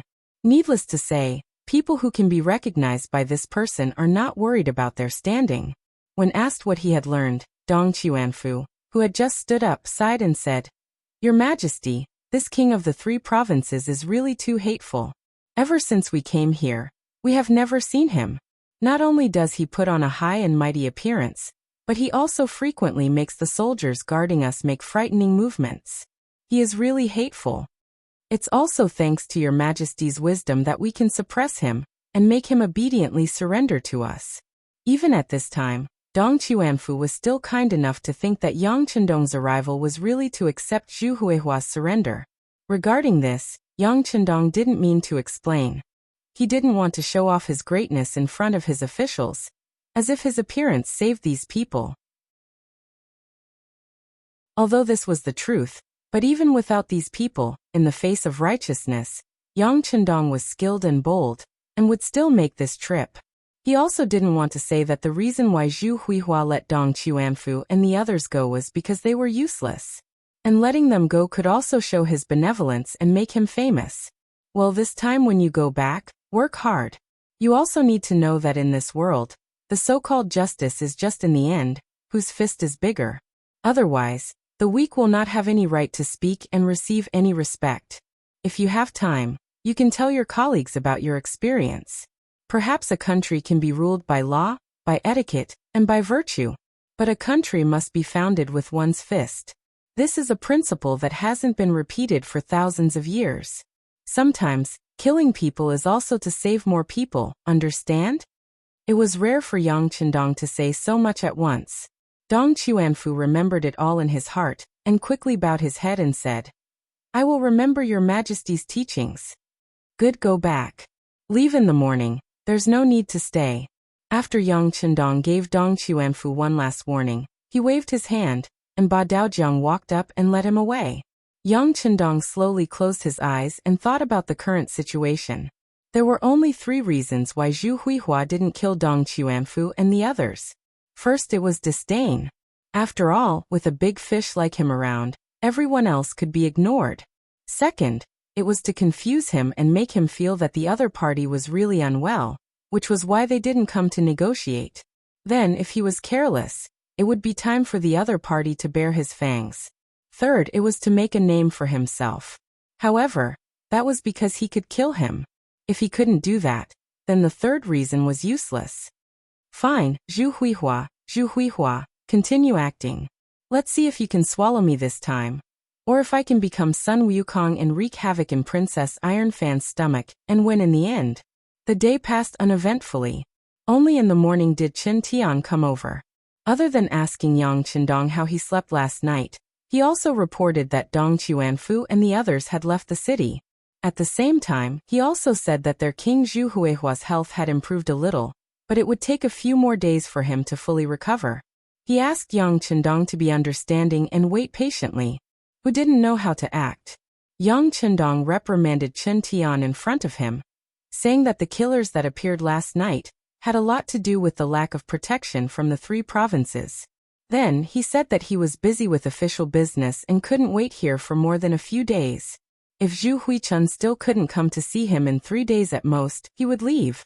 At that time, he would bring the steel cavalry. Hearing Yang Qindong give a deadline of 3 days, Qin Tian was happy, but he pretended to be serious and said, "Yes, please rest assured, Bugnam of Gojoseon. In 3 days, my king's health should be able to hold on until he comes to see you. As for what happened last night, they have already investigated. It was done by Shiping Wang's Mu family. It should be the Southern Ming court's intention." He also said that since the other side didn't succeed, they won't let it go. They might continue to attack, but he will tell the guards outside to strengthen their defenses. Is he trying to give me a heads up? Yang Qindong thought in his heart, but he didn't say anything. This was the game. There were all kinds of tricks, and there was nothing to object to. If Yang Qindong didn't need to do this to obtain the righteous cause and take control of the 3 provinces, he wouldn't have to go through so much trouble. However, the 3 provinces were Han territory, and there were Han people here. If he didn't want the people to suffer too much, it was inevitable that he had to play some tricks. Qin Tian left, but when he returned, he reported the information to Zhu Huiyan. The two discussed that they had to use up all the firearms and ammunition brought by the Black Cavalry in 3 nights. If they couldn't do it in 3 nights, they would turn hostile on the 4th day. In short, they couldn't let Yang Qindong escape. Even if they couldn't capture him alive, they had to kill him and leave behind a corpse. Passively taking a beating wasn't Yang Qindong's personality. He was surrounded by Wang Zhanjiang's army in the small courtyard and couldn't get out, but he had a radio. He used the radio to broadcast what happened last night to the head of the security bureau, Yang San, who had arrived at Yunnan Manor earlier. Yes, this time, Yang San was also ordered to rush to Yunnan Manor. His main task was to investigate which traitor colluded with the 3 provinces' kings and sold out Yang Xie and the 5-star army. In the past few years, Yang San's activities were mostly in the Baiming area. Although Yang Xie didn't have the intention to use force there, There were too many young master's relatives in the capital of Baiming. Not to mention others, Yang Qindong's brothers and sisters were all here.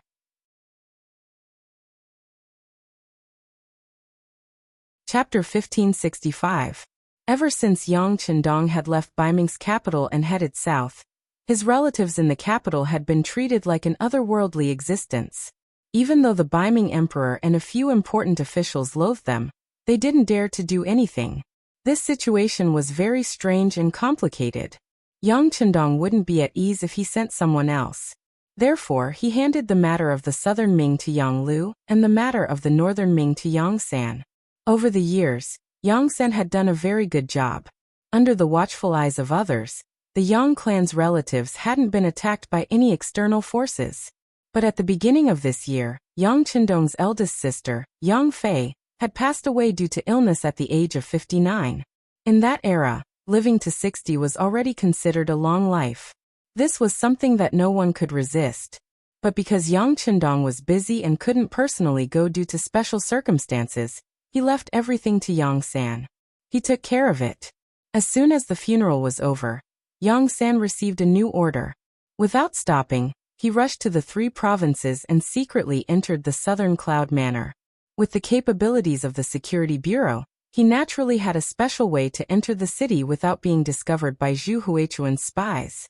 This order was passed down by Yang Qindong to Yang San, asking him to spread the news in the city. Last night, someone wanted to harm him, and spread Chen Tian's words. Furthermore, he emphasized that he had to spread the news to the commoners, and let them know that if anything happened to him here, the 5-star army would definitely be enraged and would flatten this place.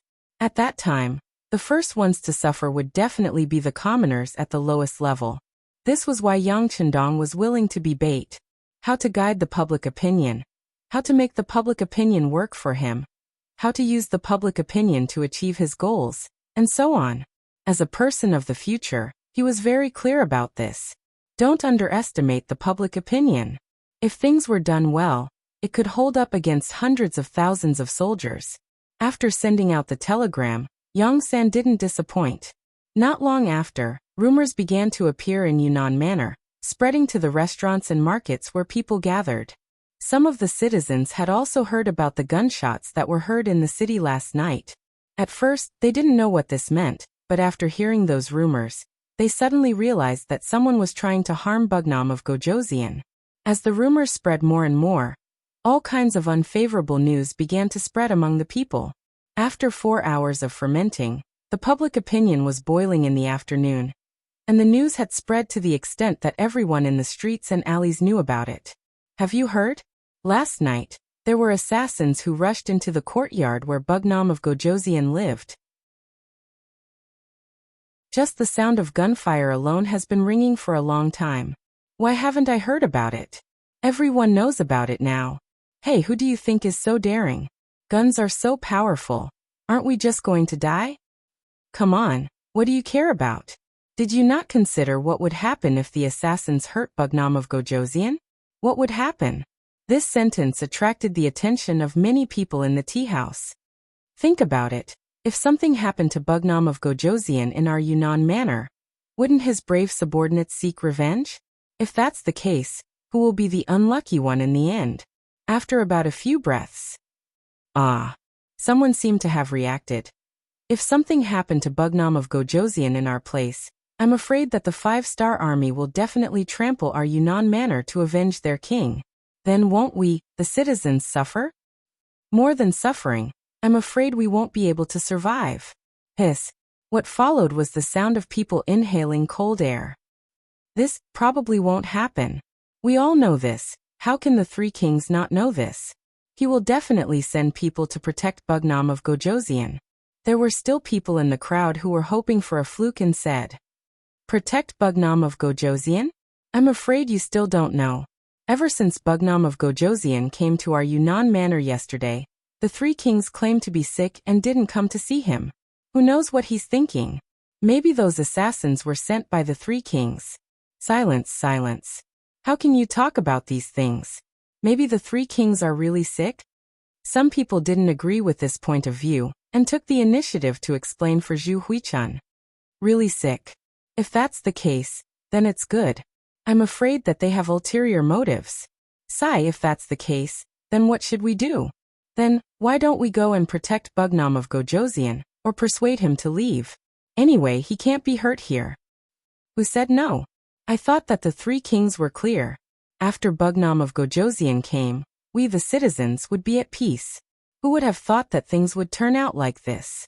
Sigh, isn't this going back on their word? Under the guidance of a few Yangtze's intelligence personnel, the public opinion began to develop in a direction that was favorable to Yang Qindong and unfavorable to Zhu Huichun. As more and more people discussed, the citizens in the tea house gathered around. Later, it was unknown who suggested it, but in the end, this was the result. First, everyone split up and went to the three kings' mansions to petition them. They asked the three kings to meet with Bugnam of Gojosian to discuss the peace talks. Second, the rest of the people went to the courtyard where Bugnam of Gojosian lived. Everyone was to protect him on their own. In short, before the matter was clarified, nothing could happen to Yang Qindong. Otherwise, they would be the ones in trouble. After the discussion came to a conclusion, the citizens in the tea house quickly dispersed. Everyone began to contact people. For matters that concerned the life and death of their own family, no one would ignore it, and no one would be indifferent. The streets of Southern Cloud Manor became lively after this discussion was spread out. Many commoners began to gather. A portion of them headed straight for the three provincial princes' residences. A portion of them headed straight for the small courtyard where Yang Qindong lived with sticks and iron weapons. The appearance of one citizen naturally did not attract the attention of the three provinces' army. It was the same even if there were 10 or 100 of them. However, when the number of people increased to the point that there were thousands of them, even the army felt afraid. Is this a mass uprising? When he learned that there were more than 5,000 citizens with all kinds of weapons coming in the direction of the courtyard, General Wang Zhanjiang, who was guarding there, was puzzled. He did not know why such a thing happened. Could it be that the citizens wanted to take Bugnam of Gojosian's life? When this idea appeared, Wang Zhanjiang felt that it was an opportunity. If Yang Qindong died in the hands of the citizens, then it had nothing to do with him. He could also complete the task given by the king. Wouldn't it be the best of both worlds? At that moment, Wang Zhanjiang ordered the soldiers guarding outside not to put up much resistance. They only needed to put up a symbolic resistance to the commoners. If they really wanted to rush into the small courtyard, then they could do as they wished. Anyway, these citizens were spontaneous and not organized by him. If something really happened, it would have nothing to do with him. Without anyone stopping them, the citizens easily arrived outside the courtyard. Then, under Wang Zhanjiang's stupefied gaze, these people surrounded the 6 doors of the small courtyard and sat down on the ground. From the looks of it, it was clear that they were not going to leave. At this moment, Wang Zhanjiang could tell that these people were not here to cause trouble for Yang Qindong. They were clearly here to protect this person. When he thought that with the presence of these citizens, tonight's operation would not be able to proceed normally, cold sweat broke out on Wang Zhanjiang's forehead. Men chased these citizens out. Quickly chased them away. When the soldiers of the 3 provinces who were originally standing around and watching heard the general shout, they all walked forward reluctantly. However, how could it be so easy for 1,000 soldiers to chase away 5,000 citizens? The outside of the courtyard was very lively. The commotion quickly attracted the attention of the black cavalry in the courtyard. Commander Dao Xiao, who was in charge of the day shift, immediately sent people out to understand the situation. After knowing the general cause of the matter, he reported it to Yang Qindong in the main courtyard, not knowing whether to laugh or cry. The citizens want to help us guard the courtyard? This is a good thing. This proves that the young master has the support of the citizens. The straightforward Beta Persei was elated when he heard this and bared his teeth. Yang Qindong, who had closed the book in his hand, also had a warm smile on his face. He could not help but sigh in his heart. This was the power of the citizens. Although they usually did not show their strength, when it came to their interests or even life and death, they would erupt with a powerful force.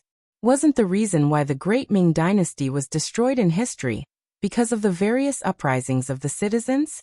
First, the country was in chaos, and this gave the slaves an opportunity to take advantage of it. At this moment, he showed some interest. He wanted to see what these citizens would do. Outside the courtyard, the soldiers and the citizens were confronting each other. Because of the difference in numbers, the soldiers of the 3 provinces did not have any advantage. Although they all had standard swords in their hands, they did not dare to casually kill the citizens. What if they angered the citizens and caused a mutiny?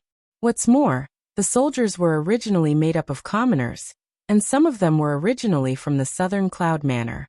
His friends and relatives were among these 5,000 people. So how could they bear to kill them? In the chaos, the situation was already out of control. Wang Zhangjiang had no choice but to retreat and go straight to the 3 provincial palaces to ask for reinforcements. At this time, the 3 provincial palaces were also not peaceful. Thousands of citizens were gathered outside, shouting loudly. They wanted the 3 provincial kings to see Bugnam of Gojoseon and discuss the peace talks together. Bugnam of Gojoseon is already here. Now is the time for us to show our sincerity. We can't go back on our words. That's right. A person must be honest. He came to our territory without worry. We can't treat Bugnam of Gojoseon like this. Willing to invite the 3 provincial kings to go to the peace talks. Willing to invite the 3 provincial kings to go to the peace talks.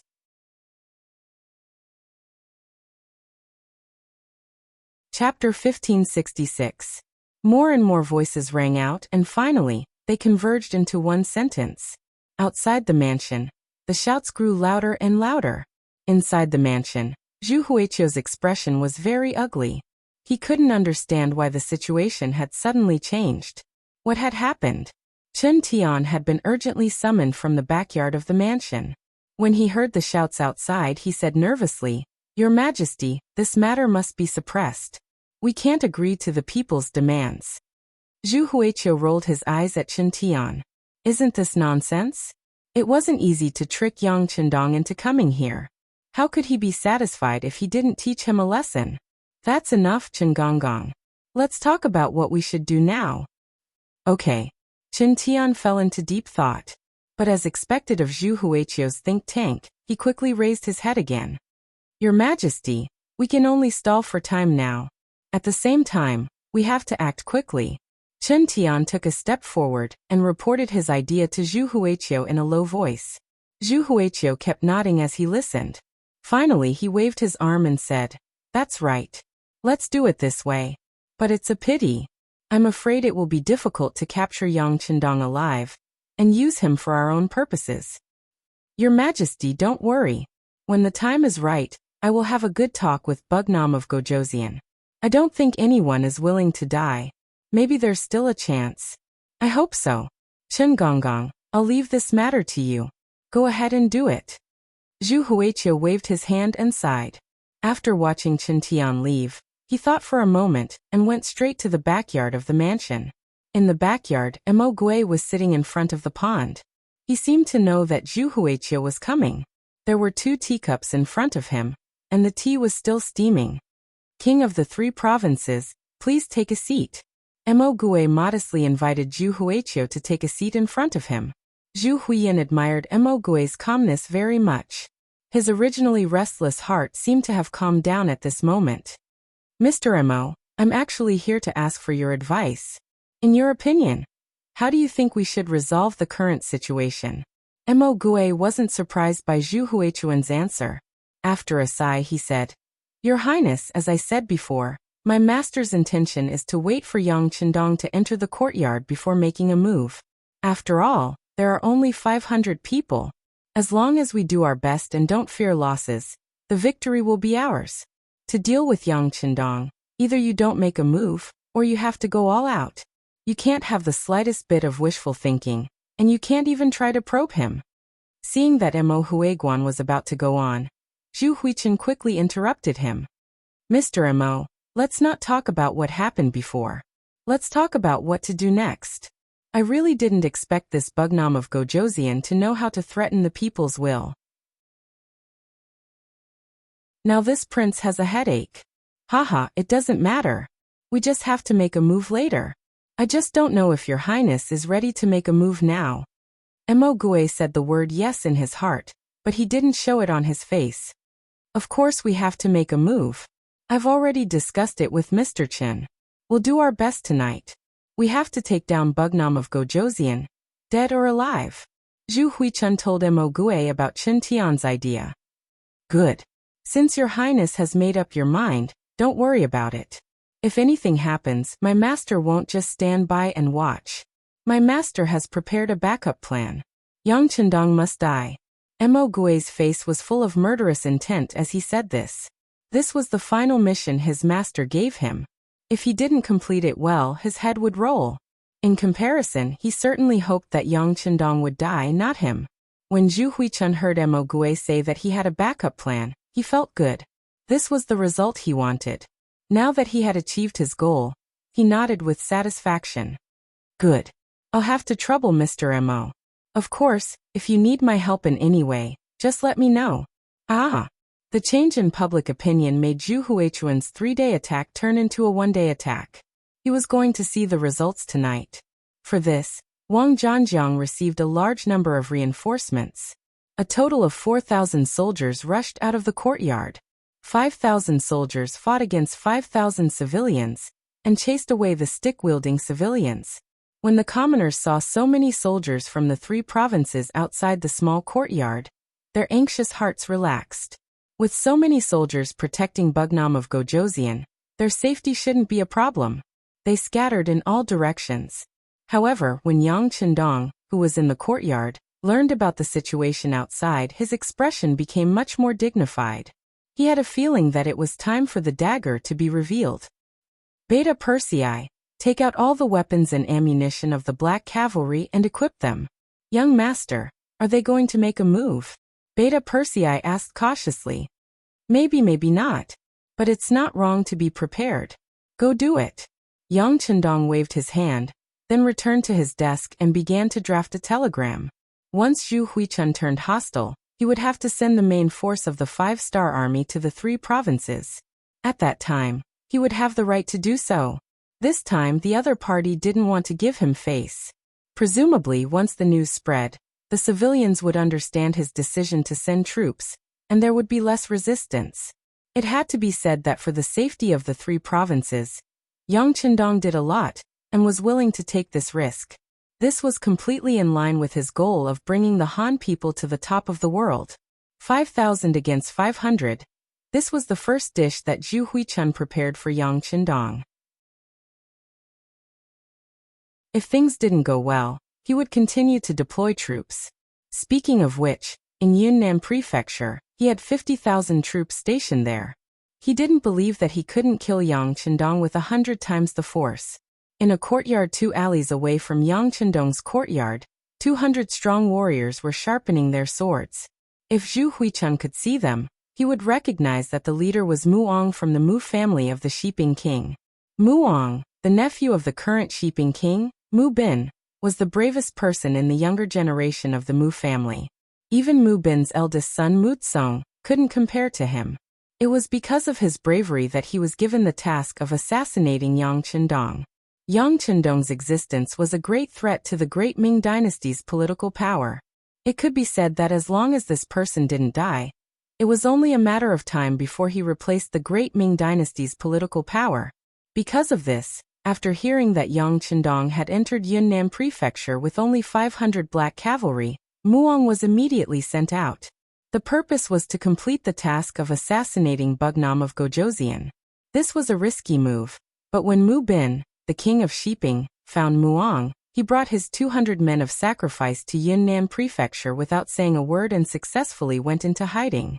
As a member of the Mu family, they were very familiar with Yunnan Prefecture. These 200 men of sacrifice were deeply indebted to the Mu family, so they came with the intention of returning the favor. To put it bluntly, they didn't plan to return alive. The small courtyard was silent, showing the excellent quality of the men of sacrifice. In the corner, Mu Bin was talking in a low voice with the leader of the men of sacrifice. The general idea was that there was a new movement on Zhu Huiyun's side. It seemed that he was going to make a move on Bugnam of Gojoseon and Yang Chendong tonight. Well, keep an eye on them. It's fine if they succeed. If they don't succeed, it'll be our turn to attack. In short, Yang Chendong must die. Mu Eng's face was unusually firm, holding the idea of success or death. The Mu family was indebted to the Zhou family and guarded Nanjiang for the Great Ming Dynasty. Everything changed because of the appearance of Yang Chendong. Now, not only did they lose their foundation in Yunnan, but they were also hiding in a small place like Kelisai, not daring to show their faces. Gradually, the name of the Mu family was forgotten by the world. This was something that Muong didn't want to face. Just when the Mu family was feeling helpless, they learned that Yang Chendong had entered Yunnan Prefecture to negotiate with Zhu Huiyan, the king of 3 provinces. They were like people who were groping in the dark suddenly seeing the sun, suddenly giving birth to new hope. In other words, if Yang Chendong died, the Mu family had to live. Otherwise, they would die without a doubt. Once the king of 3 provinces was defeated by Yang Chendong, the Mu family would have no soil to live on. Even if they died, they would have no face to see their ancestors. For the sake of the entire Mu family, it was just sacrificing these 200 men of sacrifice and Muong. What was the big deal? Muong made up his mind at this moment. However, what he didn't know was that in a small courtyard in the southern Cloud Manor, there was a group of men in black who were also preparing to fight to the death. They were relatively short, but their murderous aura didn't diminish. They were faintly discernible in the darkness. Yang Chendong didn't know that there was more than one enemy, but he was definitely not afraid. In his goal of achieving the great Han people's revival, he was destined to walk on an unusual path, and was destined to be full of danger. Beta Persei had already taken out firearms and ammunition with Dao Xiao and Ba Daojiang, and equipped themselves. Not only that, they also took out all the things that could be used and built several blockades. With Yang Chendong's courtyard as the center, they built an arch-shaped temporary trench. Although they couldn't exert their full combat power due to the limitations of the environment and tools, as long as the other party didn't have artillery, it would be difficult to break through their defense line. Tell the soldiers to put on all their equipment. They must protect their own safety. Young Master said that it's fine if the army of 3 provinces doesn't attack, but if they do, they will use all their strength. Our opponents are 10 times, 100 times, or even more enemies. Beta Persei faced a group of black cavalry squad captains, and said this with a serious expression.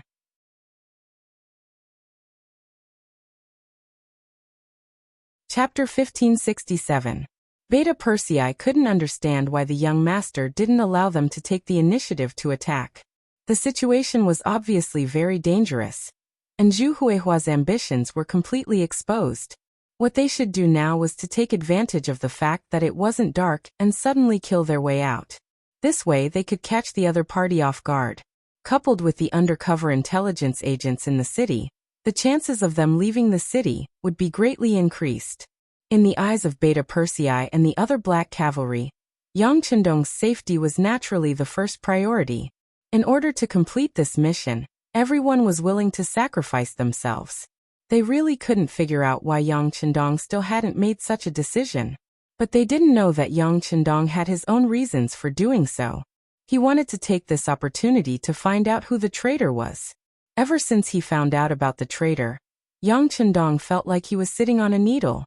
The feeling that someone could harm him anytime and anywhere made him feel very uncomfortable. In order to solve this problem, Yang Chendong risked his life to come to Yunnan Manor. He didn't believe that the traitor would still hide and not make a move under such an opportunity. As long as the traitor made a move, Yang Sen might discover something. Once he discovered the traitor, it would be the time for the real acquisition. Only then would the risk be worth it. Taking advantage of this opportunity to let the traitor jump out, and then catch them all in one fell swoop was another main purpose of Yang Chendong's trip. As for whether the black cavalry would be in danger by doing this, with the firearms and ammunition he took out from the warehouse, it shouldn't be too big of a problem, even if there was a problem. In order to completely eliminate the hidden danger, this risk was worth taking. Once Zhu Huiqiu brazenly started to make a move, the nearby 5-star army would gather together. At that time, the 500 black cavalry dragon guards would only need to hold on for 3 days, and the main army would arrive. The danger would also be resolved. These 3 days were the opportunity for the traitor to make a move. He also believed that it would be difficult for the traitor to hold back. After all, it was such a good opportunity. If he didn't make a move, it would be hard to say whether there would be such a chance next time. Sitting in the main hall of the main room, Yang Chendong had already asked Wang Shan to send a telegram to Yang San, asking him to keep a close eye on every move of the 3 provinces, regardless of who they contacted. Or if someone contacted them on their own initiative, they had to follow this clue and investigate it thoroughly. In short, they had to take this opportunity to find the traitor. The Black Cavalry began to make various preparations, and the sky gradually darkened. Finally, the sky turned completely dark, and the sound of the night watch rang out. About 10 miles into the night, there was finally some movement outside the courtyard. The sound of a large number of footsteps could be heard. Everyone get ready. Let's give them a taste of grenades first. The person in charge of the first line of defense was Ba Daojiang, the vice-captain of the Black Cavalry's 1st Battalion. Beta Persei had already informed him that 5 of the 6 gates in the 2 courtyards had been firmly nailed from the inside. In order to prevent the enemy from climbing over the walls, they had buried landmines on the ground of the walls to ensure that no matter how many enemies came, they would all die. This was the only gate in the 6 gates that could be entered at any time. Ba Daojiang was guarding this gate. There were already several light and heavy machine guns set up here, forming a powerful firepower net to ensure that no one could pass through the net and rush in. A full 4 days of dry food and water had also been prepared. As soon as the battle started, the telegraph office would send out a request for help. Then 3 days later, the main force of the 5-star army would arrive outside Yunnan Mansion. At that time, the situation would be settled. Within these 3 days, Yang Chendong's safety would be completely handed over to the 500 Black Cavalry. Everyone was both excited and worried about this sacred mission. They were excited that such a great mission was handed over to them. After completing the mission, this would be the most exciting experience of their lives. They were worried that if the enemy rushed in and hurt the 6th young master, even if it was just a hair, they would not be able to atone for it even if they died 100 times. We must not let the 6th young master suffer even the slightest bit of harm. This was the common thought of the 500 Black Cavalry.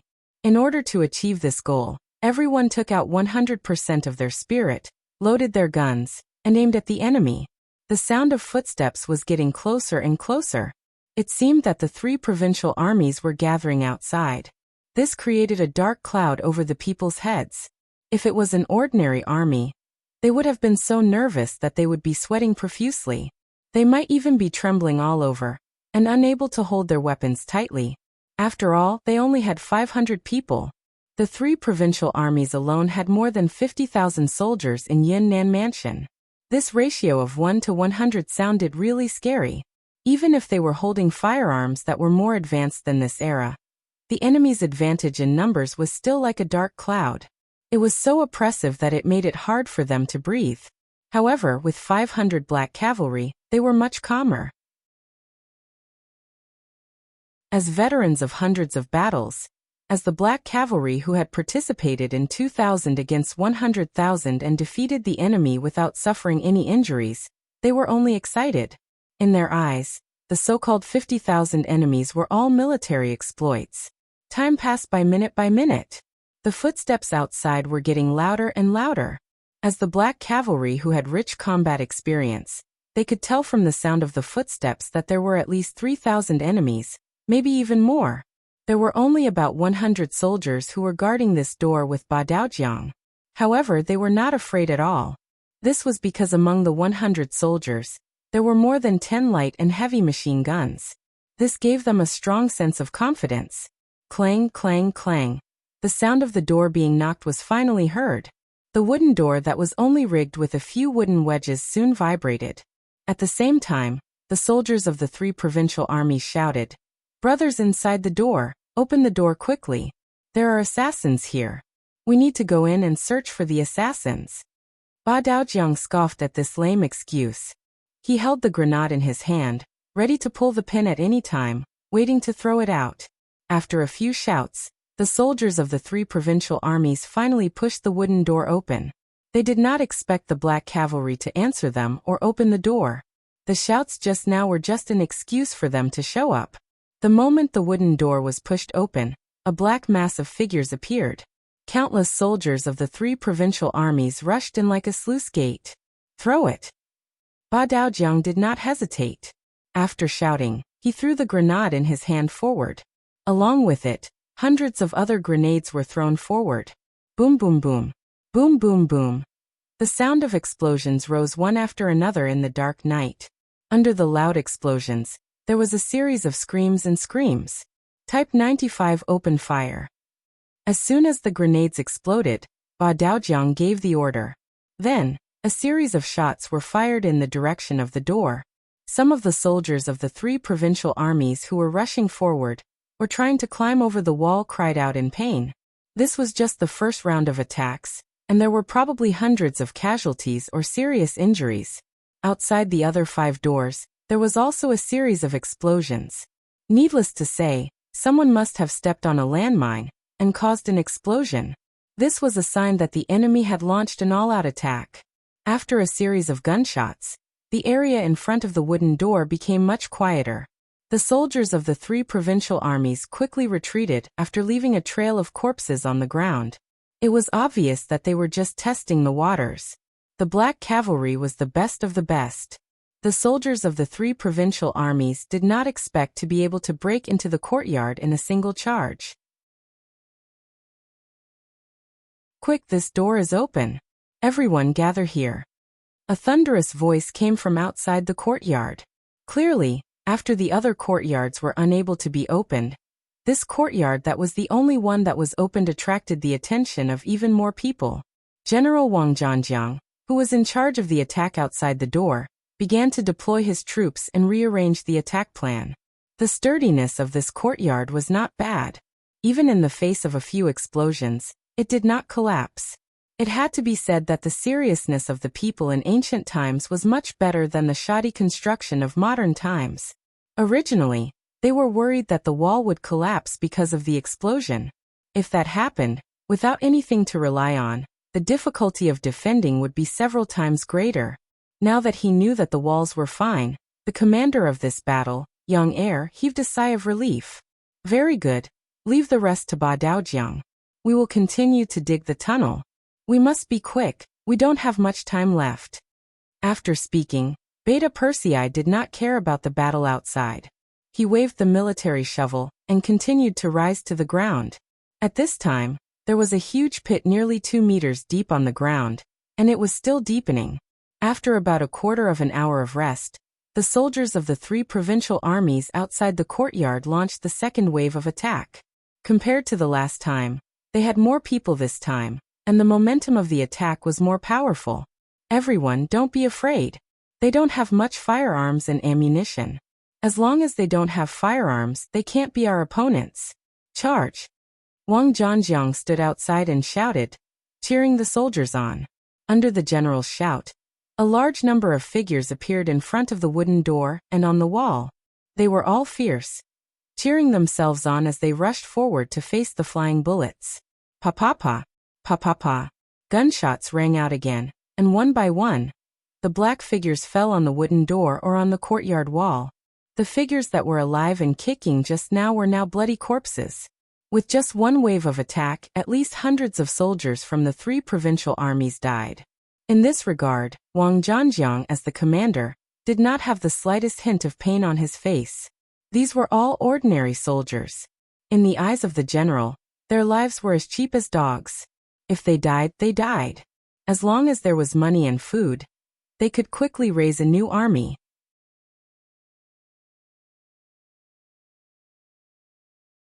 Chapter 1568.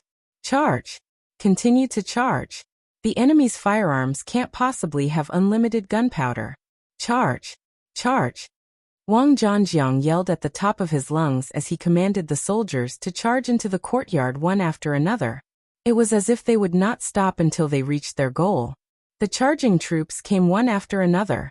Even though the number of corpses on the ground was increasing, it still could not stop them from charging forward.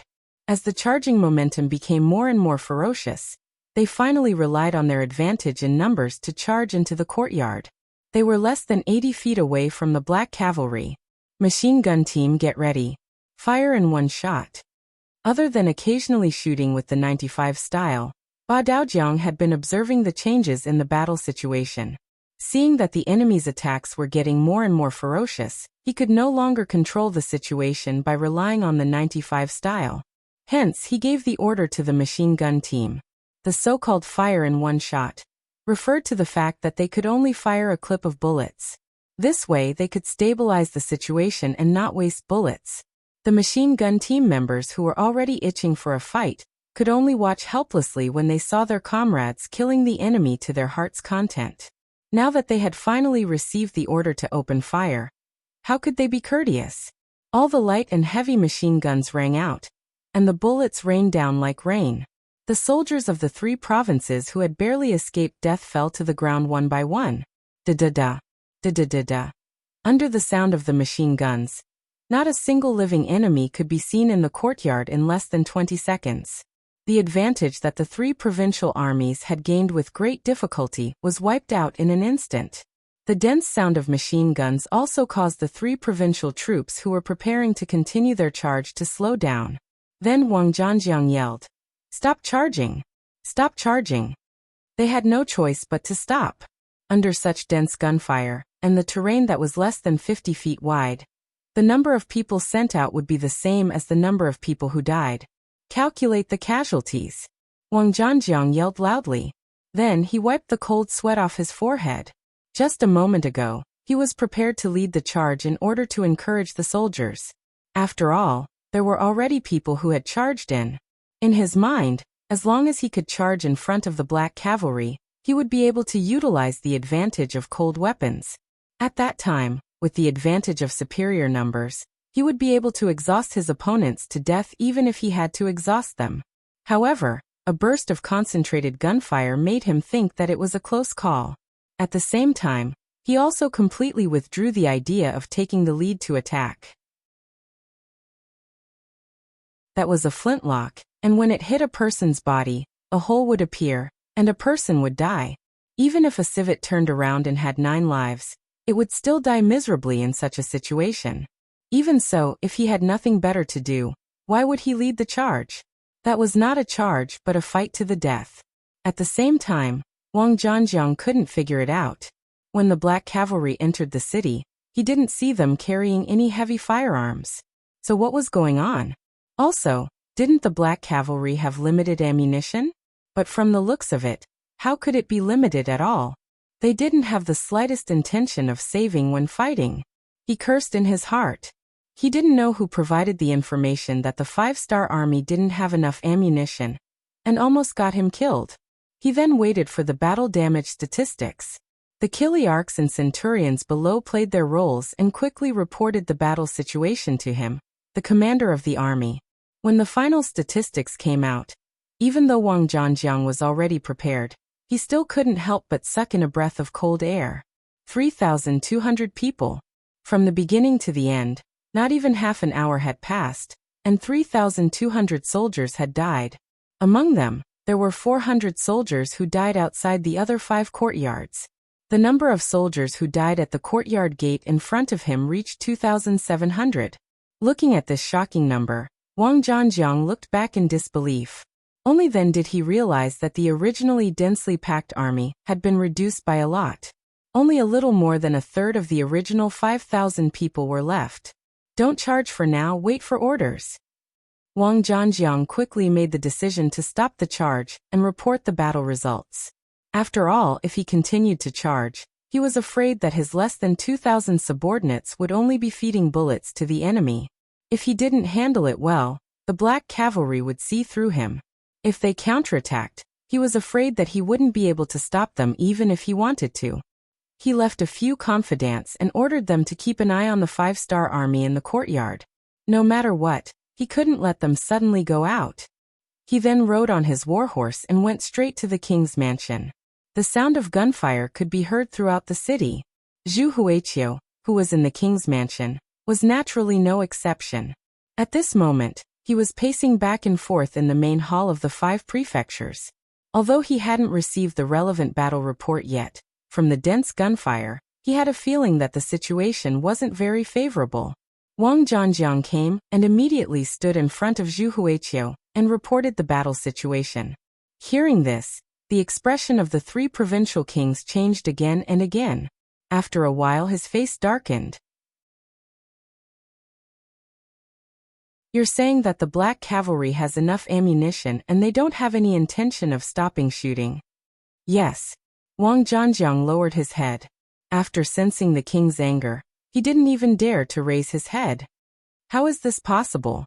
Zhu Huiqiu said in disbelief. After anxiously pacing back and forth a few steps, he asked loudly, "When they entered the city, didn't you all see it? Did they bring any carriages?" No. Wang Zhanjiang lowered his head and answered honestly. Since they didn't bring any carriages with them, how much ammunition could they bring with them? How is it possible that they can't finish shooting? Could it be that the soldiers below are too afraid of death and can't charge properly? Zhu Huiqiu couldn't understand and wanted to put all the blame on the soldiers' morale. No, Your Majesty, the soldiers are already putting their lives on the line. Out of the 5,000 soldiers, I have prepared a team of 500 soldiers. Once they are found to be cowardly and not daring to charge, they will be punished according to military law. Wang Zhanjiang naturally tried his best to explain. He didn't want to be punished because of this and be punished by the king. Zhu Huiqiu still trusted Wang Zhanjiang. Otherwise, he wouldn't have entrusted him with such an important task. However, it was because of this that he couldn't figure out the reason. Now that Wang Zhanjiang was standing in front of him, he suppressed the dissatisfaction in his heart and asked, "General Wang, why are you here?" "Your Majesty, I'm here to ask for reinforcements. I only have less than 2,000 soldiers. The 500 Black Cavalry should be unharmed. Under such circumstances, we don't have the ability to launch an attack, so, approved. Take this King's Tiger Tally, and I'll give you 10,000 soldiers. General Wang, everything depends on you. Capture Yang Chendong alive, and you will be the greatest contributor. Do you understand?" Zhu Huiqiu didn't wait for Wang Zhanjiang to finish speaking and nodded in agreement. In order to capture Yang Chendong alive, it would be worth it even if he had to use all 50,000 soldiers in the city. Hearing that there were 10,000 reinforcements, Wang Zhanjiang was naturally overjoyed. He immediately said with a solemn expression, "Thank you for your support, Your Majesty. Don't worry, Your Majesty. With these 10,000 soldiers, I'm 80% more confident that we can capture Yang Chendong alive. Then this prince will wait for the good news from General Wang. All right. Remember, you must stop the attack after daybreak." Zhu Huiqiu reminded him. The situation in the city wasn't very stable. When they attacked in the dark, the civilians couldn't see what was going on. They could only be suspicious, which was easy to deal with. However, once they attacked in the day, who knew what the civilians would do? The situation hadn't reached the most critical point yet, so there was no need to take the risk of attacking in the day. Wang Zhanjiang quickly nodded in agreement. He naturally understood this logic. During the day, he was the one who had led the soldiers to persuade the 5,000 civilians to return. How could he not know that if they attacked in the day and the civilians reacted, wouldn't the situation become even more chaotic? Wang Zhanjiang took the Tiger Troop talisman and left. 2 hours later, at midnight, he brought 10,000 soldiers to the courtyard. With the arrival of so many soldiers, the streets near the courtyard were quickly filled with soldiers. With so many reinforcements in hand, Wang Zhanjiang's confidence was greatly boosted. With a wave of his hand, he sent out 2,000 soldiers and once again launched a fierce attack on the courtyard. Gunshots sounded once again, from sporadic to concentrated, indicating the intensity of the battle. A few hundred steps away in the courtyard, Yang Chendong wasn't sleeping. Instead, he stood in the courtyard and looked up at the bright moon hanging high in the sky. It was the 14th day of the lunar calendar. The moon in the sky was very bright, but Yang Chendong's heart was a little heavy. The moment Zhu Huiqiu began to turn hostile, Wang Shan had already sent a message to the main force of the 5-star army waiting in Langsun. Presumably, they had already set off. A total of more than 200,000 soldiers should have already entered the 3 provinces. With the speed of the 1st Cavalry Army and the new army's cavalry, they should be able to reach Yunnan Manor in 3 days. At that time there would be a lot of fighting and killing. When he thought about how many Han people would die in this battle, Yang Chendong's mood was not good. The reason why Yang Chendong had conquered the surrounding areas of the Great Ming Dynasty was because he wanted to take over this place with the smallest price. After all, the people who had lived here for generations were all Han people. The death of any one of them would be a loss to the Han people. If he wanted to bring the Han people to the peak of the world, he needed to have a certain proportion of Han people. Only then would he be considered the king of the world. Originally, he thought that after conquering the surrounding areas and showing enough strength, the Great Ming Dynasty would be afraid of him. At that time, he would only need to pay a small price to peacefully take over this place, allowing more Han people to live better lives and obtain the greatest respect.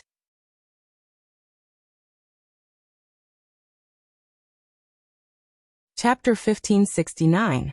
However, he did not expect the Great Ming Dynasty to be so courageous. It could also be said that the 2 emperors of the Great Ming Dynasty were people who would not shed tears until they saw the coffin. They were not frightened by the strength of the 5-star army, and even wanted to struggle. Since that was the case, Yang Chendong would not go easy on them. Taking care of the 3 provincial kings first was to make an example out of them. No matter what, Zhu Huiqiu was still a descendant of the Zhu family. Although he killed his brother, it did not change the fact that he was a member of the Zhu family. Yang Chendong only hoped that after taking care of Zhu Huiqiu with an iron fist, Zhu Qizhen and Zhu Qiyu could see the difference between them and finally surrender peacefully. Looking at the bright moon, Yang Chendong stood with his hands behind his back. His whole person was enveloped by the moon. The 3 provincial armies' attack was still ongoing. They had the idea of using manpower to consume firearms and ammunition. Wave after wave of attacks did not stop. Ba Daojiang's team had already been replaced. After repelling 4 waves of enemy attacks, the soldiers were very tired. Firing guns for a long time was also a physical activity. It was normal for their arms to be numb and their hands to be weak. At 2 o'clock in the morning, Dao Xiao brought another 100 black cavalry to replace them. When dawn broke, the attack of the 3 provincial armies finally came to an end. The entire courtyard was filled with corpses, and there was even a tall pile of corpses. The stench was so strong that it could be smelled from miles away. It was really nauseating. Outside the courtyard, Wang Zhanjiang was pinching his nose as he ordered the soldiers to clean up the battlefield. Below the courtyard wall, countless corpses were piled up. They were all the soldiers of the 3 provincial armies who had died last night. Looking at the corpses, Wang Zhanjiang's face was bitter. His legs were a little numb. In just one night, out of the 15,000 soldiers from the 3 provinces, more than 12,000 of them had died. This was because he had intentionally slowed down his attack speed in the later stages of the battle. Otherwise, he was afraid that not a single one of the remaining 2,000 or so people would have survived. 15,000 against 500. With a ratio of 30 to 1, Wang Zhanjiang's side actually lost 5/6 of their soldiers. Not to mention that Wang Zhanjiang had never fought such a war before. He had never even heard of it. He did not know how to face Zhu Huiqian and explain to the king. Clean up the battlefield. Make sure to clean up the corpses. At the same time, stay far away from the courtyard. Give the enemy enough time to clean up the battlefield. After giving this order to the soldiers below, Wang Zhanjiang urged his horse to head towards the 3 provinces. Not long after Wang Zhanjiang left, a raging fire also ignited in the small courtyard. The number of soldiers in the black cavalry was limited. Naturally, they could not bury all the enemy corpses that had charged into their ranks. Considering that the weather was starting to heat up, they were afraid that the corpses would attract a plague. After reporting to Yang Chendong, the soldiers used a large fire to solve the problem. They burned all the enemy corpses with cremation. The smell of the burning corpses was quite unpleasant. When a breeze blew, the air in the entire southern cloud manor changed. Therefore, no matter whether it was near or far from the small courtyard, the people in the city all knew that someone had attacked the small courtyard where Bugnam of Gojoseon lived last night. Immediately, for their own safety, many people walked onto the streets and asked for help from the 3 provinces. Zhu Huichen had expected the people's actions. In the morning, he sent another general, Kai Wenju, to lead 5,000 soldiers to tightly seal off the main streets near the 3 provinces to prevent anyone from disturbing him. As for himself, he summoned Chen Tian, Meng Neng, Wu Yingtu Mo Gui, and General Wang Zhanjiang, who had just arrived to report. His right-hand men all arrived. The servants of the manor served tea and snacks. Everyone sat together to discuss the next step. Just as everyone's attention was on Wang Zhanjiang's report, the servants left one by one. One of the stewards first went to the servants' room to say goodbye, saying that he was going out to buy some things. Then he walked out of the manor openly. This steward's name was Zhu Changjiu. He had been with Zhu Huichen for more than 10 years. He was definitely an old man. This could be seen from the fact that he was given the surname Zhu. He also enjoyed a certain amount of power in the manor. For someone like this, his every move would not be suspected. However, this Zhu Changjiu had actually been bribed by Yang San. Yes, bribed.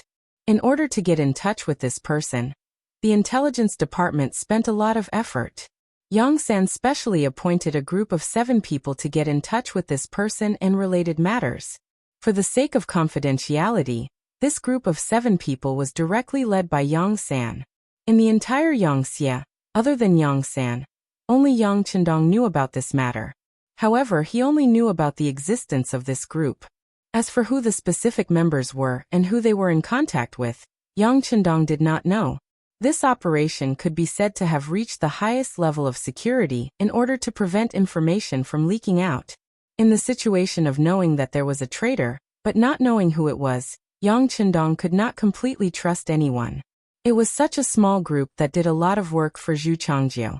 They investigated everything related to this person's life.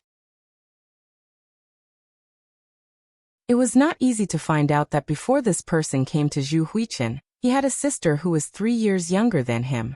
At that time, because the family was hit by a flood, the two were separated during the escape. There was no news for a long time. When this news was seen by Bureau Chief Yang San, he felt that there was a lot to be done. At that moment, he put in a lot of effort and mobilized a lot of manpower and material resources to investigate this matter. His hard work paid off, and he really did manage to find out.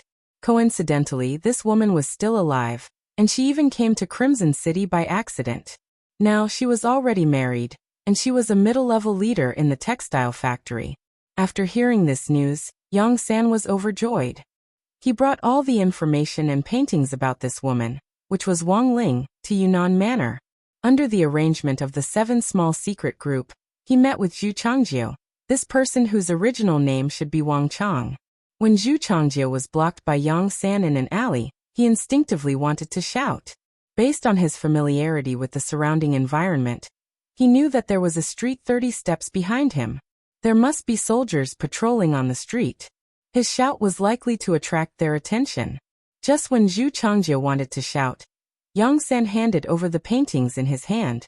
There were a total of 4 paintings. One of them was Wang Ling's current appearance. Another was a painting of his parents together in his memory. Another was a painting of her and her brother, who was Zhu Changjiu, playing by the river in front of the courtyard when they were young. And the last one was a painting of Zhu Changjiu before they separated. Wang Ling was now a middle-level leader in the textile factory. Her husband's family was an ordinary leader in the city lord's residence. She also gave birth to 3 cute children, and they were all studying in Yang Xie's school. It could be said that she had received a lot of favors from Yang Chendong. Now that there was something that needed her help, she would do her best to help.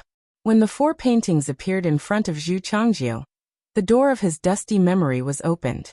For a moment, he shut his mouth. Just like this, Zhu Changjiu, who didn't resist, had a long chat with Yang San in a secret and safe place. When he found out that his sister was living well, and had given birth to 2 little nephews and a niece for him, Zhu Changjiu cried tears of joy. All these years, it wasn't that he didn't think of looking for his sister. This matter had even alarmed Zhu Huiyan. He had sent people to look for her, but there had been no news. Over time, everyone thought that this woman must have died, and was no longer in this world. But happiness came so suddenly. Tell me, What do you need me to do? Zhu Changjie was also a smart person. Otherwise, he wouldn't have been recognized by Zhu Huiyan. He looked at Yang San and asked in a deep voice. Outsiders didn't know what the two of them talked about. Anyway, after Zhu Changjie left the house, he became Yang San's spy. His main task was to find out what other forces were secretly in contact with Zhu Huiyan other than the subordinates of the three provincial kings.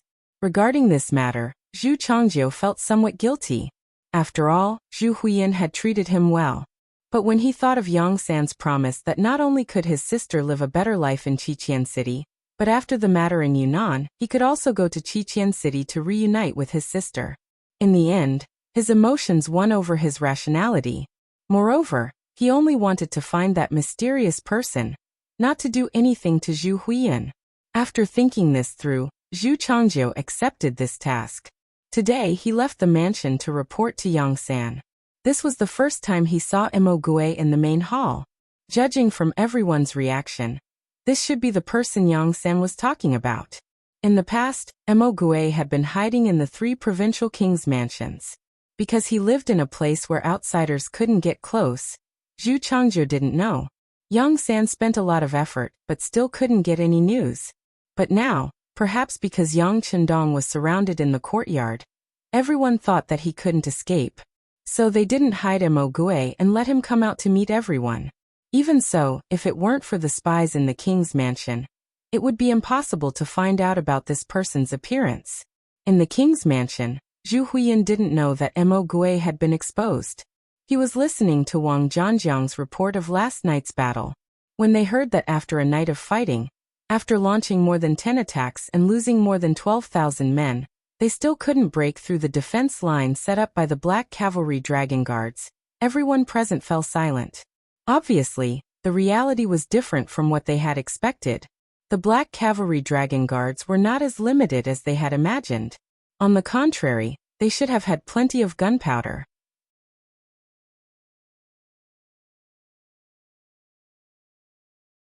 Chapter 1570. As for how the Black Cavalry did this, it was a mystery that everyone couldn't figure out. The most important question now wasn't to find the answer, but what to do next. Although the transmission of information was too slow, and it was impossible to know if the news had already spread, from the information provided by Mo Gui, Yang Chendong might have already made his move. That man had a telegraph. According to Mo Gui, that thing could transmit messages from thousands of miles away, or even further away. Last night's attack had already made their position clear. That was, the negotiation was completely fake. Their real goal was to capture Yang Chendong alive. With Yang Chendong's intelligence, he probably already had his suspicions. Last night's attack proved everything. In that case, the five-star army would most likely make their move. There wasn't much time left for the three provincial armies. Everyone at the meeting knew that if they fought head-on, they definitely wouldn't be a match for the five-star army. This had been proven by countless countries and factions that had been destroyed. In that case, other than capturing Yang Chendong, they had no other choice. We must capture Yang Chendong. Zhu Huichen suddenly stood up with a ferocious expression. Then, as if he had made a decision, he spat out 4 words, regardless of life or death. Finally, Zhu Huichen didn't dare to wait any longer.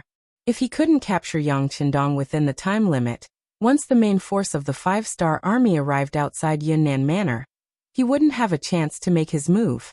On the other hand, as long as Yang Chendong died, even if he didn't capture him alive, as long as he could leave Yunnan Manor before the main force of the five-star army arrived, he would effectively avoid the first attack.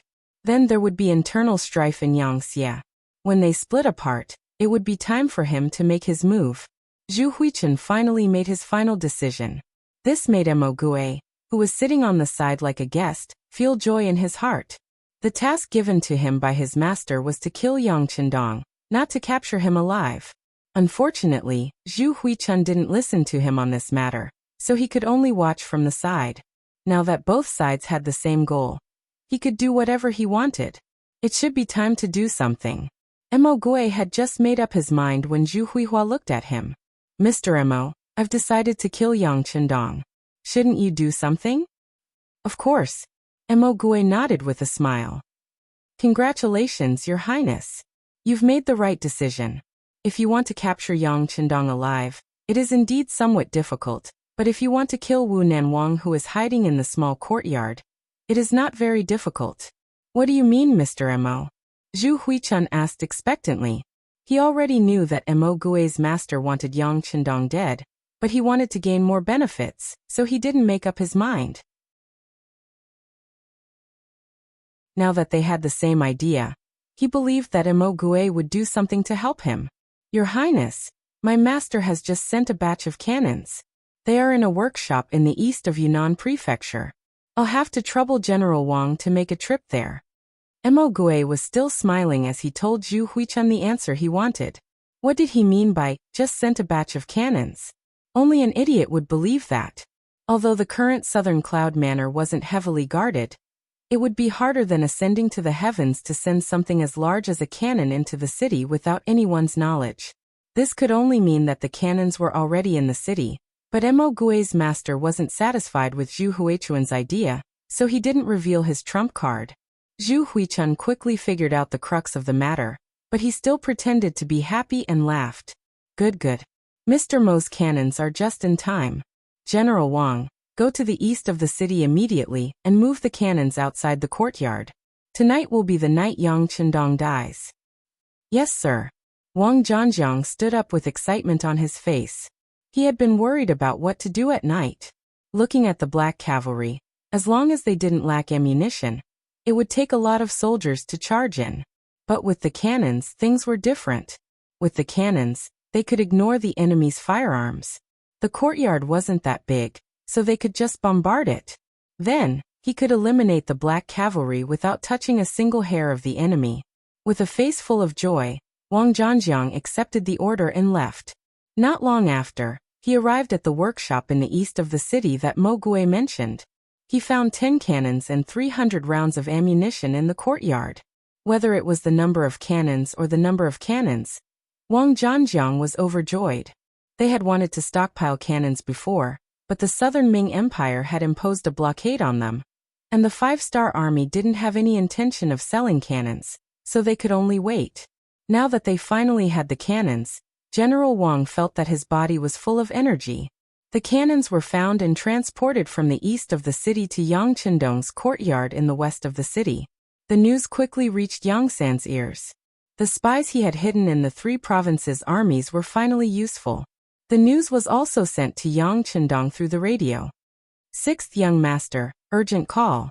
Telecommunications Director Wang Shan nervously sent the newly copied telegram to Yang Qindong. Don't panic, the sky won't collapse. Yang Qindong said confidently. He reached out and took the telegram. When he read the contents clearly, his eyebrows couldn't help but raise high. Then he fell into deep thought. There were no cannons in the 3 provinces' armies. The only ones that had been used to attack Beijiang Prefecture had all been blown up. This could be seen from the previous intelligence department and various reports. This was also one of the reasons why Yang Qindong dared to enter the city with only 500 black cavalry soldiers. However, the other party now had 30 cannons and 300 rounds of ammunition, which made the situation serious. This didn't mean that Yang Qindong was afraid of these artillery shells. These days, Beta Persei didn't participate in the battle and command the battle. Instead, he led the 300 black cavalry soldiers to continuously dig tunnels. Wasn't it to prevent such a thing from happening? Yang Qindong was now thinking about the source of these cannons. Yang San had made it very clear in the telegram that these cannons were not the field cannons of the Five-Star Army, but the red coat cannons created by the Southern Ming Dynasty. In recent years, due to the emergence of the Five-Star Army's firearms, both Beiming and the Southern Ming Dynasty had been forced to invest a lot of resources in the research of cannons. Now they both had a large number of cannons, but due to the lack of technology, most of these cannons were solid shells, and the range was very limited. Not to mention the power of the cannons, or whether Yang Qindong had prepared for it. The source of these cannons alone was enough to make one ponder over it carefully. Did the Southern Ming Dynasty support the 3 provinces' armies to kill him? Or did the traitor help Zhu Huiming get them? If it was the former, it would be fine. After dealing with the three provinces' armies, he could use this as an excuse to start a war with the southern Ming dynasty. However, if it was the latter, then the identity of the traitor was somewhat interesting. The traitor understood the situation in the Yangxie dynasty very well, could speak with the southern Ming dynasty, and could even obtain such an important weapon like the cannons. Who could this traitor be? For some reason, with the appearance of these cannons, Yang Chendong had a feeling that he could confirm the identity of the traitor one step closer. He could see who in the Yangxie dynasty had contact with the southern Ming dynasty, and then identify them one by one. The 30 cannons were pushed out of the small courtyard, and Wang Zhanjiang was only waiting for the sky to turn dark. In order to ensure the success of tonight's operation, Zhu Huiming gave another 10,000 soldiers to Wang Zhanjiang, which made him more confident. Zhu Huiming was also very nervous as he waited for the good news to arrive in the palace. While he was waiting, the sky turned dark as promised. When the curfew arrived and there were no civilians on the streets, Wang Zhanjiang impatiently went in front of the cannons and gave the order to fire. There was no prelude, no warning. The moment the cannons came, it was to give the 500 black cavalry in the small courtyard a head-on blow. The attack last night caused Wang Zhanjiang's losses to be too great. With this hatred, he was determined to uproot Bugnam of Gojoseon. Boom boom boom. Under the irregular cannon fire, the outer walls of the 4 courtyards and the 3 courtyards quickly collapsed. The solid metal cannons wreaked havoc in the small courtyards as if there was no one there.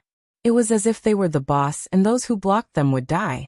Originally, the 3 provincial armies did not have any artillery units, and there was no real standard for how to use these cannons. As a result, the cannons that were fired could fly anywhere. This was also why the attack this time was so powerful. After a few waves of attack, the outer walls of the 2 courtyards collapsed. Many houses were also knocked down by the cannons, causing rumbling sounds of the walls collapsing. Smoke and dust rose into the sky. Even though it was the 15th day of the lunar calendar, and the moonlight was very bright, people's vision was still very limited. Looking at this rather spectacular scene, Wang Zhanjiang's heart was filled with pride. He could not wait to see the scene of the Black Knight Dragon Guards being crushed by him. Without the help of firearms, his 10,000 men would only be able to deal with a few hundred Black Knight Dragon Guards. He was confident that he could achieve victory. Each cannon fired a total of 5 cannons, and half of the solid metal cannons were wasted just like that. It also cleared a wide enough space for attack. Wang Zhanjiang immediately stopped the cannons from firing. Then, with a loud shout, the infantry charged forward.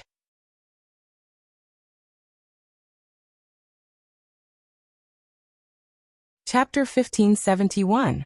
If they hadn't received the news in advance, it would have been like last night. The Black Cavalry Dragon Guards would have set up a firepower net and blockade outside. In the face of this sudden solid bullet attack, they would have suffered heavy losses. It wasn't impossible for them to lose their defensive line tonight. However, after receiving the news a step earlier, everything was a different picture. Long before the sky turned dark, most of the Black Cavalry had already hidden in the tunnel that Beta Persei had dug.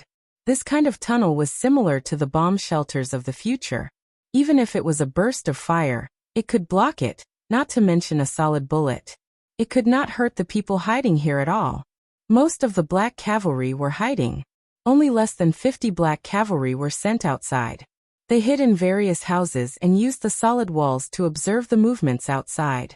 This was also to prevent the enemy from launching an attack, so that they could be the first to stop them. It was worth mentioning that these Black Cavalry were no longer holding Type 95 in their hands. Instead, each of them had a rocket launcher. The rocket launcher could easily hit more than 100 steps away. It made them look like they were holding a small mobile cannon with great power. When the cannons of the 3 provincial armies began to fire, the 50 Black Knight Dragon Guards were hiding in the small houses. Although more than 100 solid shells were fired and caused some damage, there were no casualties among the 50 Black Knight Dragon Guards as they were covered by the strong walls. Only 2 of the soldiers were choked by the smoke and couldn't stop coughing. Then the assault of the 3 provinces began. The 50 of them immediately fired their rockets. And when the cannons landed in the midst of the enemy camp, the shockwaves from the explosion killed, injured, and scattered the black shadows. When the rocket launcher sounded outside, it was equivalent to giving the black cavalry hiding in the bomb shelter the order to charge and counterattack. Everyone came out of the tunnel in a line, each holding a Type 95 or a light machine gun. They found the predetermined position to counterattack and began to madly fire and counterattack. The sound of cannons and concentrated gunfire was constantly heard, giving the charging soldiers of the three provinces a head-on blow. Completely unprepared, they were caught off guard. Just the thousands of soldiers from the three provinces who were charging at the front were wiped out in a single exchange. Not a single one of them survived. The Black Cavalry's methods and enhanced firepower really frightened the soldiers of the three provinces. They could not help but stop in their tracks. Then, without waiting for orders, they frantically retreated. After a round of bombardment and a round of charge, they had suffered more than 1,000 casualties. When this result was reported to Wang Zhanjiang, it made him even angrier. His face also revealed a crazy expression. Boom, continue to bombard them. Destroy all the houses. I want to see where they can hide. The wave of bombardment just now had already destroyed more than a third of the houses in the two courtyards. This allowed the soldiers of the three provinces to charge more than 10 steps without any threat. Wang Zhanjiang wanted to use the same method to continue to charge forward, slowly nibbling away the space for the Black Cavalry to survive, and finally gain the initiative of the battle. The cannons were pushed forward again. Each of the 30 cannons fired 2 shells, which meant 60 solid shells rolled in front of the houses. Without the obstruction of the courtyard walls, more than 10 houses were destroyed. This time, the Black Cavalry did not have a record of 0 casualties. 2 soldiers were injured, and 1 soldier's injury was not too light. Fire at the enemy's cannons, blow them up. Looking at the rocket launcher, Beta Persei roared in anger. The Black Cavalry were his good brothers, and Beta Persei knew every one of them by name. Now that his brothers were injured, as the actual commander of the Black Cavalry, how could he not be angry? The Black Knight Dragon Guards, who were also enraged, fired their rocket launchers. They had been waiting for this order. In an instant, several people rushed forward. Under the moonlight, they came within 80 steps of the 30 cannons. Then they angrily fired their rockets and smashed into the cannons, causing a series of loud sounds of metal colliding. The sudden bombardment directly destroyed several cannons, and even some of the soldiers standing in front of the cannons were blasted into the air by the powerful explosion. When they fell to the ground, they were already dead. Good job, continue. Seeing that there was an effect, Beta Persei continued to shout excitedly. Several more rocket launchers were fired, and the cannons were destroyed one after another. Wang Zhanjiang saw all this, and it made his heart ache. He only had a total of 30 cannons. This was all he had, and it was also all the property of the king of the three provinces. If all these were wasted here, he was afraid that he would not be able to explain it to the king. Therefore, with a pained expression on his face, he ordered his men to continue to charge forward, looking for the Black Cavalry's gunner, and at the same time distracting the enemy.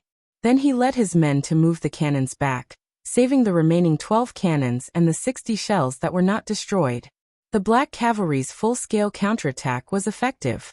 They defeated the arrogance of the three provinces and took back some territory. But after all, it was a fact that so many houses were destroyed. After waiting for less than half an hour, the third charge organized by Wang Zhanjiang began. When the soldiers of the three provinces came from all directions, the pressure on the Black Cavalry multiplied. When there were enemies on all sides, it was not as easy as before to block the enemy outside the position. The sound of the light and heavy machine guns was much more intense than last night. Beta Persei led the 200 Black Cavalry who were originally digging the tunnel to join the battle, and only then did they manage to stabilize the situation. Under the moonlight, the sparks from the bullets could be seen everywhere. The soldiers of the three provinces who rushed from all directions fell one after another, but then they rushed up one after another. At this point in the battle, human lives were the most worthless. At this time, everyone seemed to be red-eyed. Other than shooting, they were charging, and they looked like they would not stop until they fought to the death. Yang Chendong was also standing in the tunnel at this moment. Beside him, Telecommunications Director Wang Shan looked at him expectantly, waiting for orders at any time. But after waiting for a long time, seeing that Yang Chendong did not give any orders, Wang Shan could only look up and down again. As Wang Shan expected, Yang Chendong did indeed have a backup plan in Yunnan Manor. Once he mobilized this force, it would be very powerful. But he did not do that, not for anything else, but because he felt that things had not reached the final juncture yet. Just like how he had a backup plan, he had a feeling that his opponent also had a backup plan that had yet to be used. He was waiting, planning before moving. The attack was still going on, and the number of deaths was constantly increasing. General Wang Zhanjiang's face was already covered in cold sweat. Originally, he thought that with the help of the artillery, tonight's attack would be as easy as crushing dry weeds and smashing rotten wood. Even if he could not capture Yang Chendong alive, he could still kill him.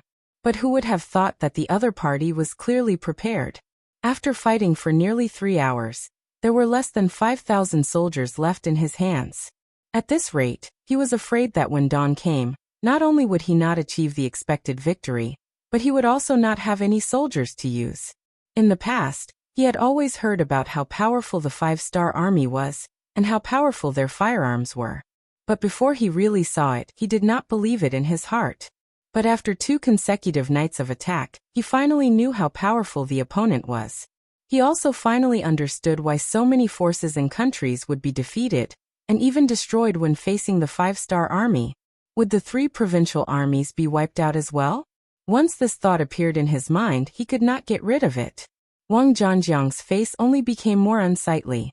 In the prince's mansion, Zhu Huixing was still waiting for the good news in the main hall. However, after sending out wave after wave of people and obtaining the current situation, his expression could no longer be as calm as before. When the sky began to slowly brighten, and the sound of roosters crowing could be heard in the city, he fell into a chair with a thump. He knew that another opportunity had passed in front of him just like that. The sky was already bright, and there was no turning back. Zhu Huixing had no choice but to give the order to retreat. He believed that he still had a chance. Before he lost all hope, he did not want the people to see this scene and cause a revolt. If that happened, who knew what would happen? Early in the morning, the generals came to the 3 provincial princes' mansion again.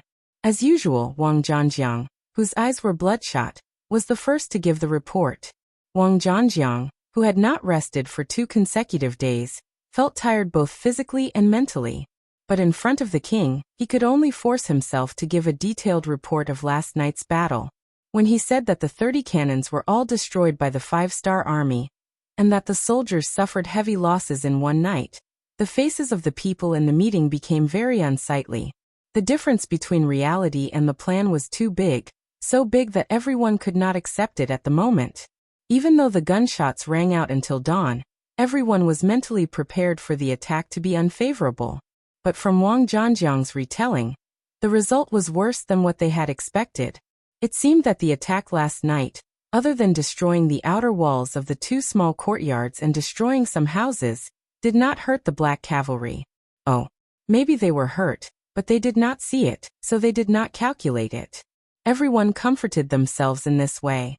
When Zhu Huixing looked at everyone, he gave a different opinion. It's already been 2 days, we don't have much time left.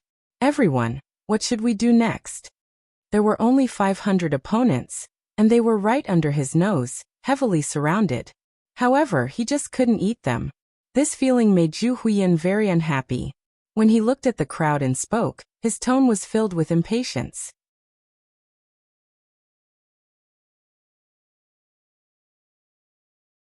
Chapter 1572. That's right, Zhu Huihua was anxious. This was because in the morning, when the sun had just risen, the scouts had entered the city and reported that the main force of the 5-star army had begun to move towards the 3 provinces from Liang Mountain. The distance between Liang Mountain and Yunnan Manor was a few hundred li. But the news that came was that the cavalry of the 5-star army was coming on horseback. Who knew if they would suddenly appear in front of him? If he couldn't get rid of Yang Chendong before these people arrived, then it would really be troublesome.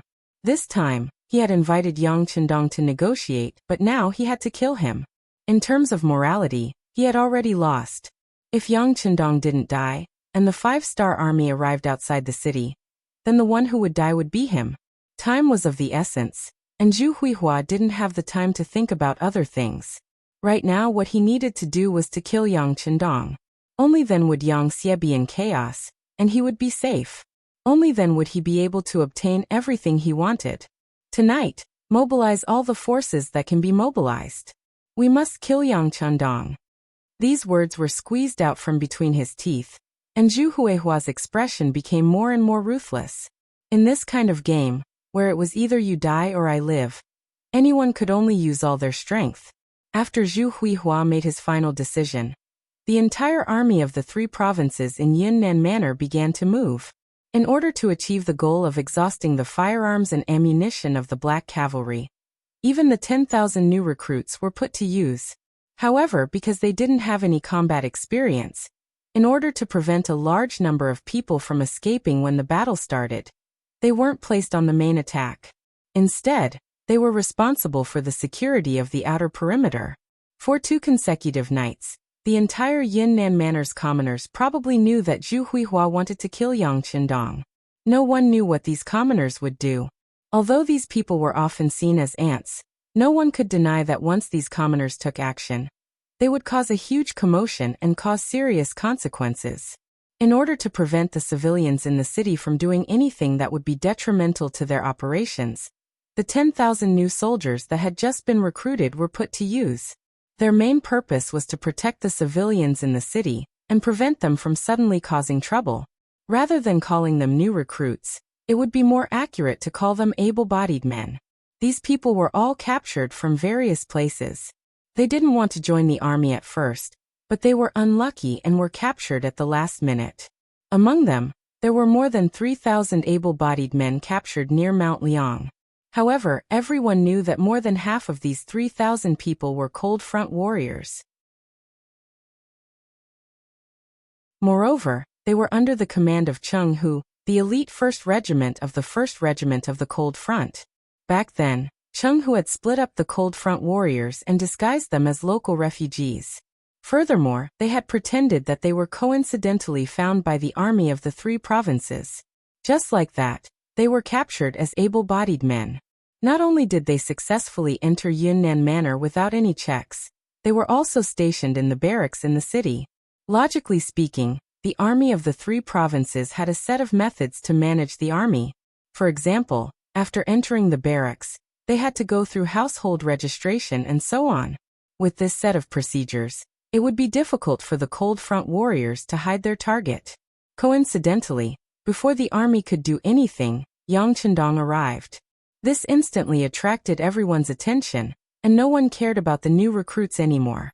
They also helped Cheng Hu's troops cover for him, and stayed in the army. In the past 2 days, the news of Zhu Huihua wanting to kill Yang Chendong had already spread throughout the army. To the ordinary soldiers, this was simply a fight between gods. They only needed to follow orders.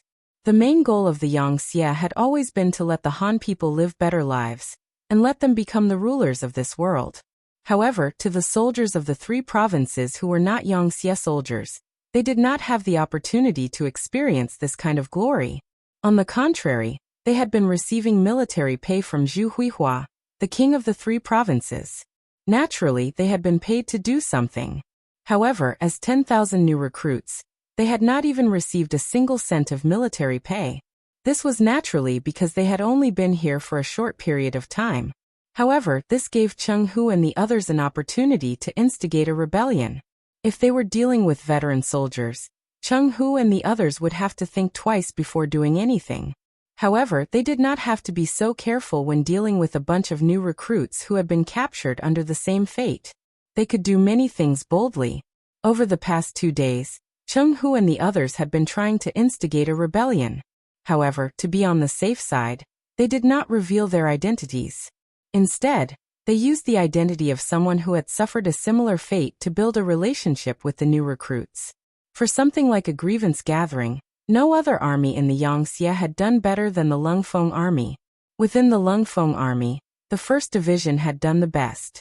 For example, During their usual training, they had an assessment on how to gain the support of more strangers in the shortest time possible to strengthen their own forces. All of this was now put to good use.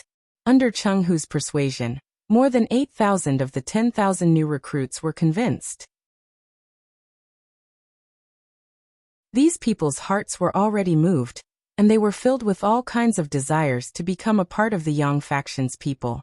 Under the propaganda of Cheng Hu and the others, the slogan of saving Bugnam of Gojoseon and making a contribution to the Yangxia army quickly spread to the people. When they found out that their 10,000 new recruits were also participating in the battle tonight, but were only responsible for the security of the outer perimeter, Cheng Hu was so happy that he almost jumped up. This was really a case of someone sending a pillow when you were sleepy. They were just worrying about how to get out of the military camp, and now the opportunity was right in front of them. When Cheng Hu heard the news, he immediately sent someone to contact the secret agents of the Security Bureau in the city to ask for the next step of the plan. After 2 nights of continuous attacks, especially when the 3 provincial armies even used 30 cannons, the head of the Security Bureau, Yang San, who was in charge of everything in the city, felt his scalp go numb when he heard this. This method of luring the snake out of its hole and winning the hearts of the people was a good method. However, they should not have let the young master take the risk. For this reason, Yang San had objected to it, but it did not work. Since this was the case, he could only do his best to ensure Yang Chendong's safety. 2 nights had passed, and the 3rd night was about to arrive. Seeing that the 3 provincial armies would launch a new round of attacks in a few hours, Yang San had already made a decision in his heart. He was going to take action, and the only thing he could do was to instigate the people in Southern Cloud Prefecture to launch an attack. Although he did not know how many people would die in this way, as long as he could protect the young master, everything would be worth it. At this time, Cheng Hu sent someone to contact him using a special method. When he found out that the 1st Regiment of the 1st Division of the Lungfeng Division was in the city, and had secretly joined the 3 provincial armies as a new recruit, Yang San's bloodshot eyes could not help but brighten up. He was so happy that he exclaimed, "The heavens are really helping me. The heavens are really helping me, Yang Xia."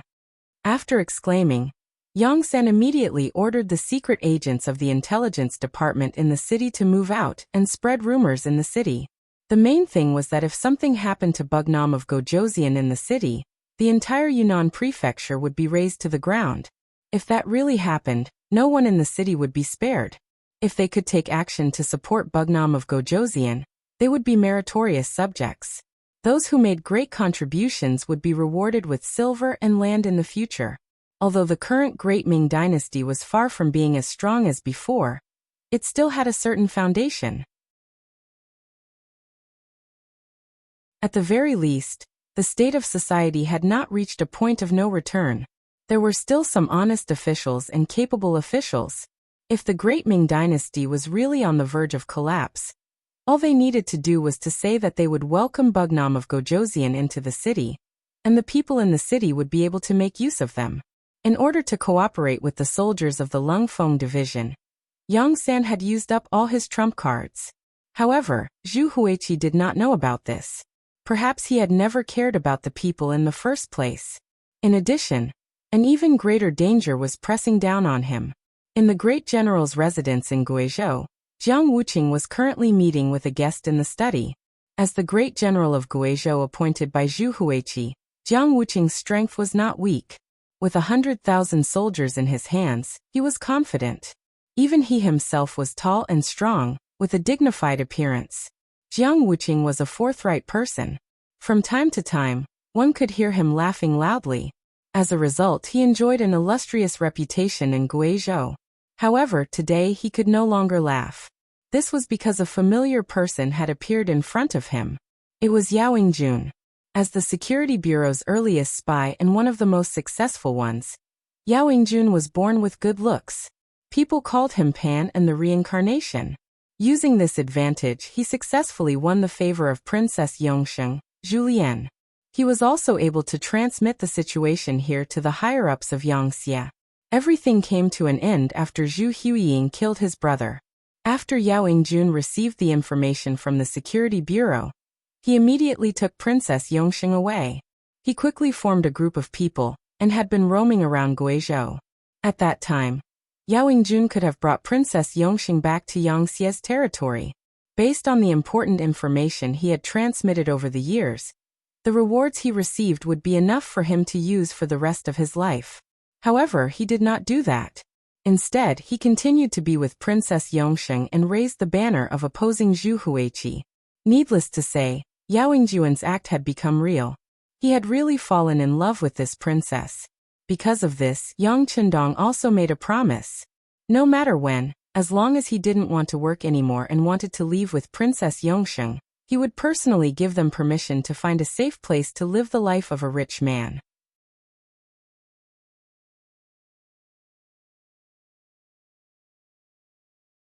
Chapter 1573.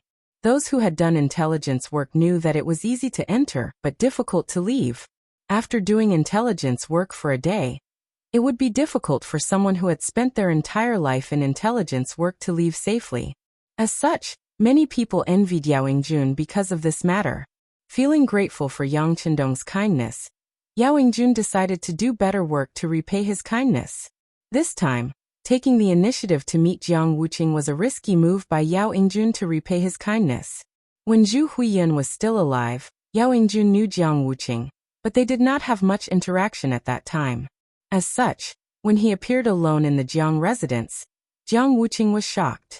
Considering that Bugnam of Gojosian had already entered the Yunnan residence, and now that Yao Yingjun had taken the initiative to appear in front of him, Jiang Wuqing instantly thought of many things. Come in with me. Jiang Wuqing didn't immediately call for his bodyguards to arrest them. He spoke with a very calm tone.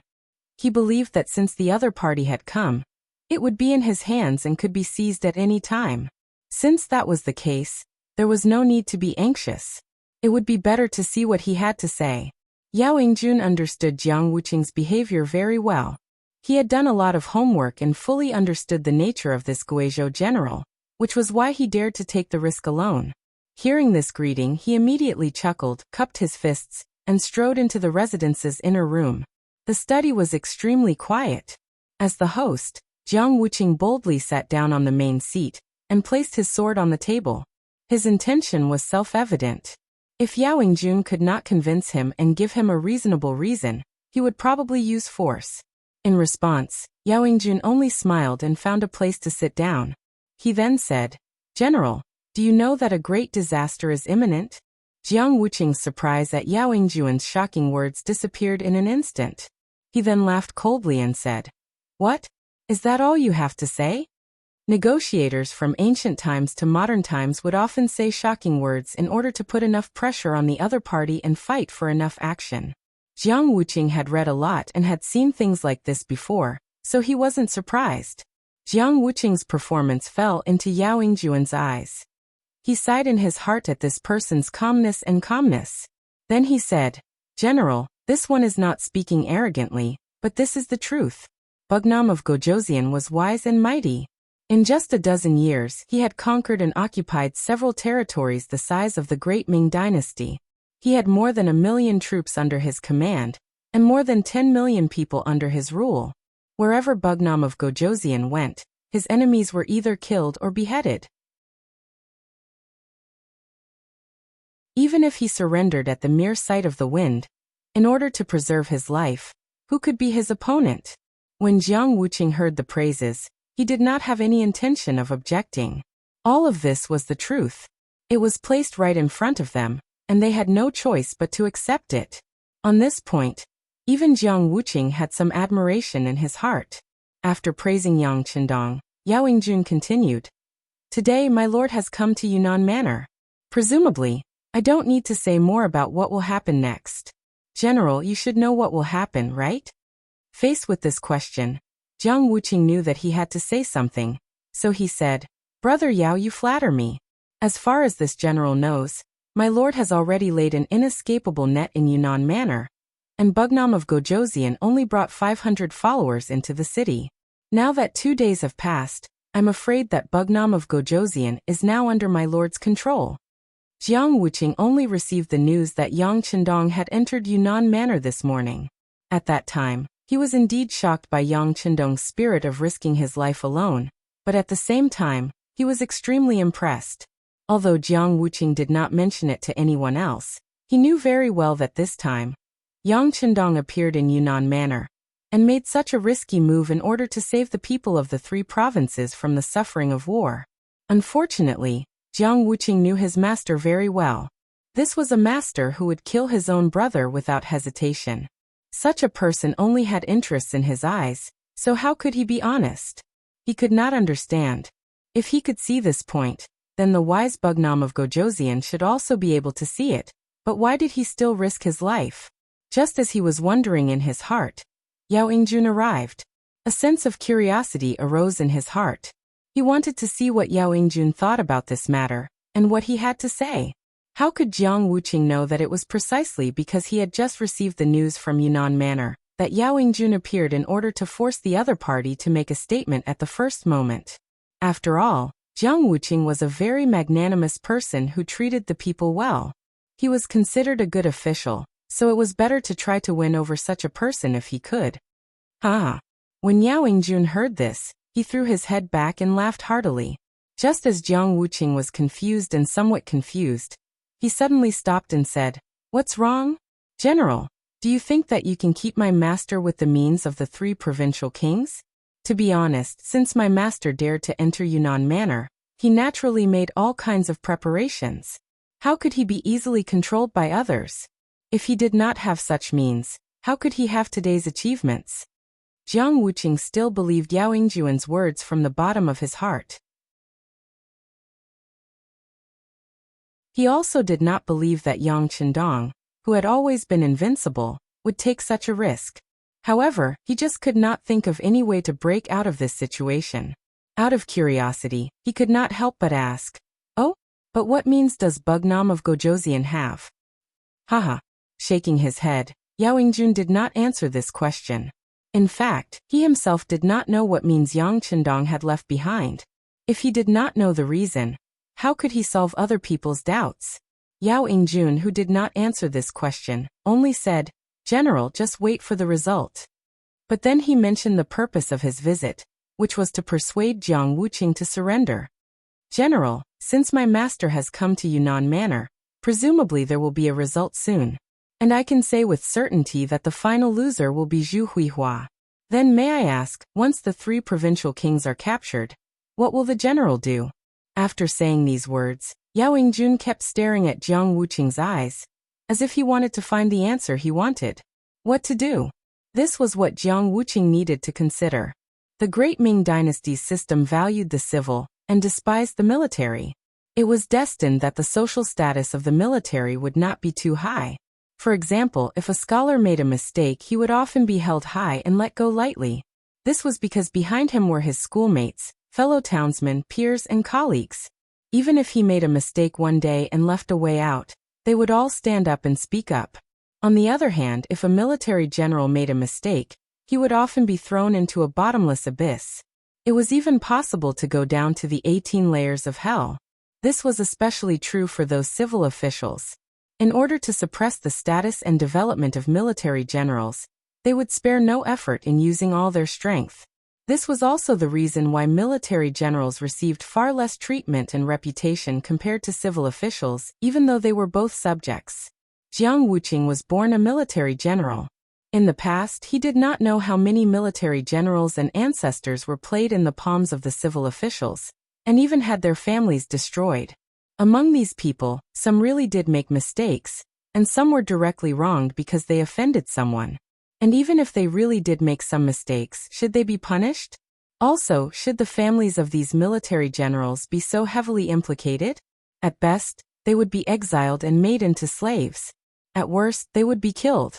However, because the right to speak was in the hands of the civil officials, even if some military generals had different ideas, they could only endure it in their hearts. Therefore, even though they were both officials, a military general was much more cautious than a civil official. And now, Yao Yingjun was asking him what to do, which made it difficult for Jiang Wuqing. He was indeed promoted by Zhu Huihua. Before this, he was only a chiliarch. Now he could command 50,000 soldiers and become the general of a province. With this kindness, he indeed had to thank Zhu Huihua. But of all things, Zhu Huihua should not have provoked Bugnam of Gojoseon. Who was that person? He was an existence that could easily destroy grassland wolves. How could their local army compare to such a person? Even if Bugnam of Gojoseon entered Yunnan Manor, and something happened. But what about the other people in Yangxia? Would they take revenge? Moreover, he had already heard that Bugnam of Gojoseon had appointed a prince, which was his successor.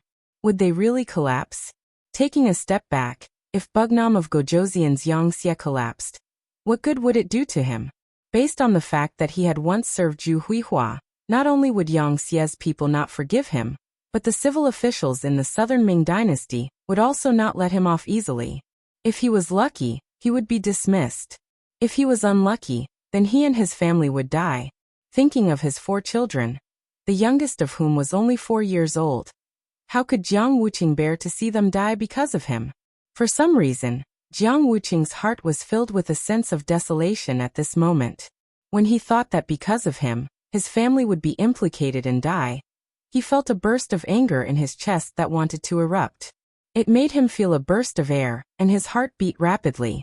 Jiang Wuqing's heart could be said to be filled with complex feelings. And all of this fell clearly into Yao Yingjuan's eyes. He felt that things could be done, so he laughed and said, "General, I don't think I need to say more about your situation. This time, the 3 provincial kings want to be enemies with my master, so they are destined to have a miserable end. How could such an unwise person be worthy of you working your life for him? Why don't you turn back now?" Bugnam of Gojoseon said that as long as General is willing to surrender, not only will he not make any mistakes, but he will also give you merit. Even if we are all Han, he will give you wealth and ensure the safety of General and your family.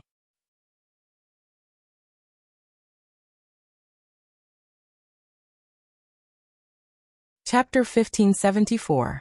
These words were just right.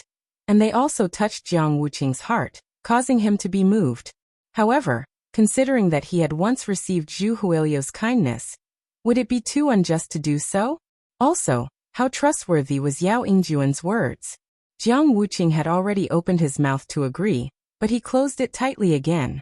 There was no such thing as betrayal in this world. The only reason there was no betrayal was because the bargaining chip was not high enough. Or perhaps the threat was not high enough. If Yao Yingjun had not found him before, Jiang Wuqing might have had a choice and could have chosen the right time. However, now that Yao Yingjun had found him, he could only make a choice. He could either agree or not. Could he not agree? No one was willing to surrender. However, how could Jiang Wuqing, with a mere 50,000 soldiers, stop the 5-star army's might? Furthermore, the 50,000 soldiers under him belonged to the local army. In the end, their combat strength was only average. With such an army, Jiang Wuqing had already lost the confidence to fight against the experienced 5-star army before the battle even started. Whether it was because he had seen the situation clearly, or because his strength was not enough, Jiang Wuqing had no choice but to make a decision. He looked at Yao Yingjun and asked, "But I don't know, if I choose to surrender to the 5-star army, what kind of guarantee can I get?" Southern Cloud Manor. There were less than 2 hours left before the sky turned dark. A gloomy atmosphere shrouded the city, giving people a very oppressive feeling. For the past 2 days, the commotion at night was not small, especially last night. The sound of cannons and gunshots were so dense. Anyone who was not a fool would know what was going on. It must be said that the common people were the most honest group. As long as they could survive, they would not do anything excessive. For example, words like swallowing their anger and living an ignoble life were used by them. However, when something happened and threatened their lives, they would change into a different appearance and reveal their fangs. In other words, the mighty army of the East had awakened. Who was Bugnam of Gojoseon? Needless to say, everyone in Southern Cloud Manor knew. There were even many people who yearned for the Yangxia's life, and thought of ways to seek refuge there. Originally, Yang Chendong had a good foundation of the people.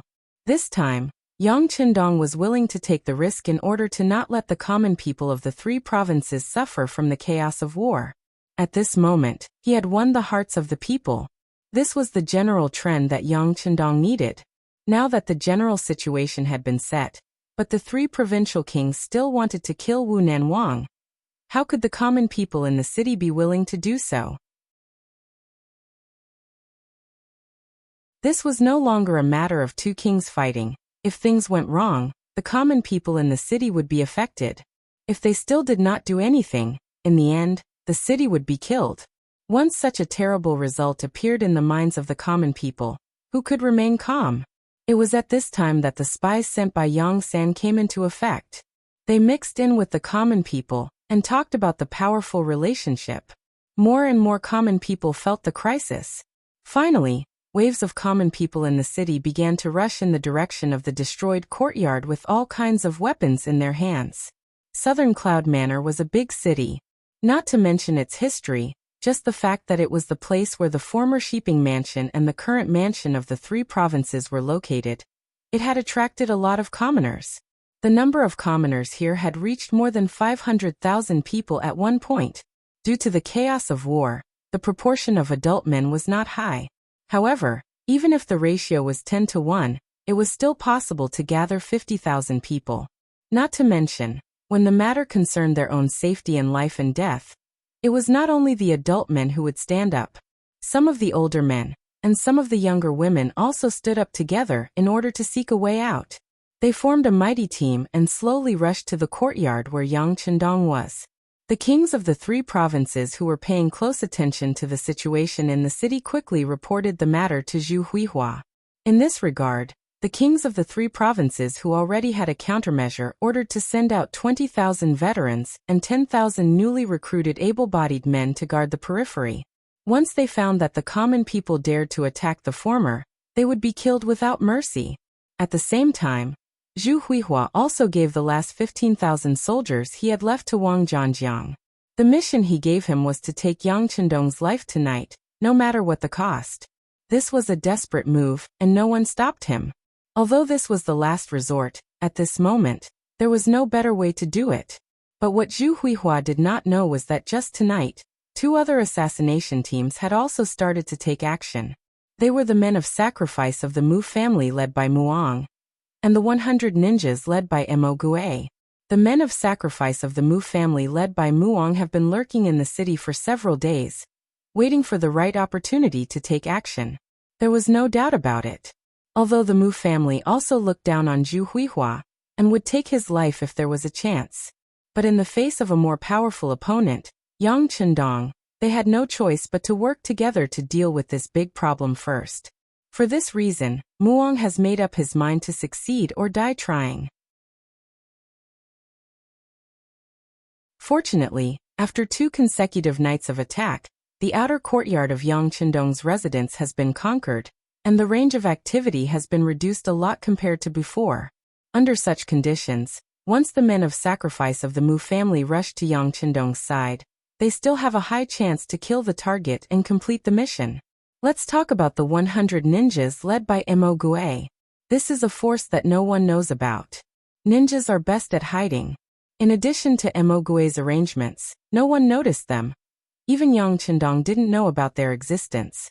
What's more worth mentioning is that the leader of this group of ninjas is the special ninja, who has been on Yang Chendong's death list.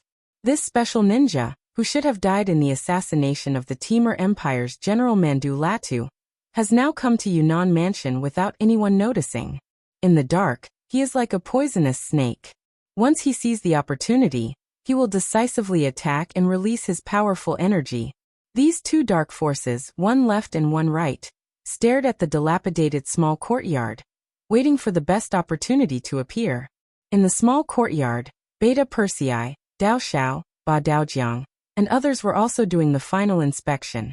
Years of war made them feel as if dark clouds were looming over the city.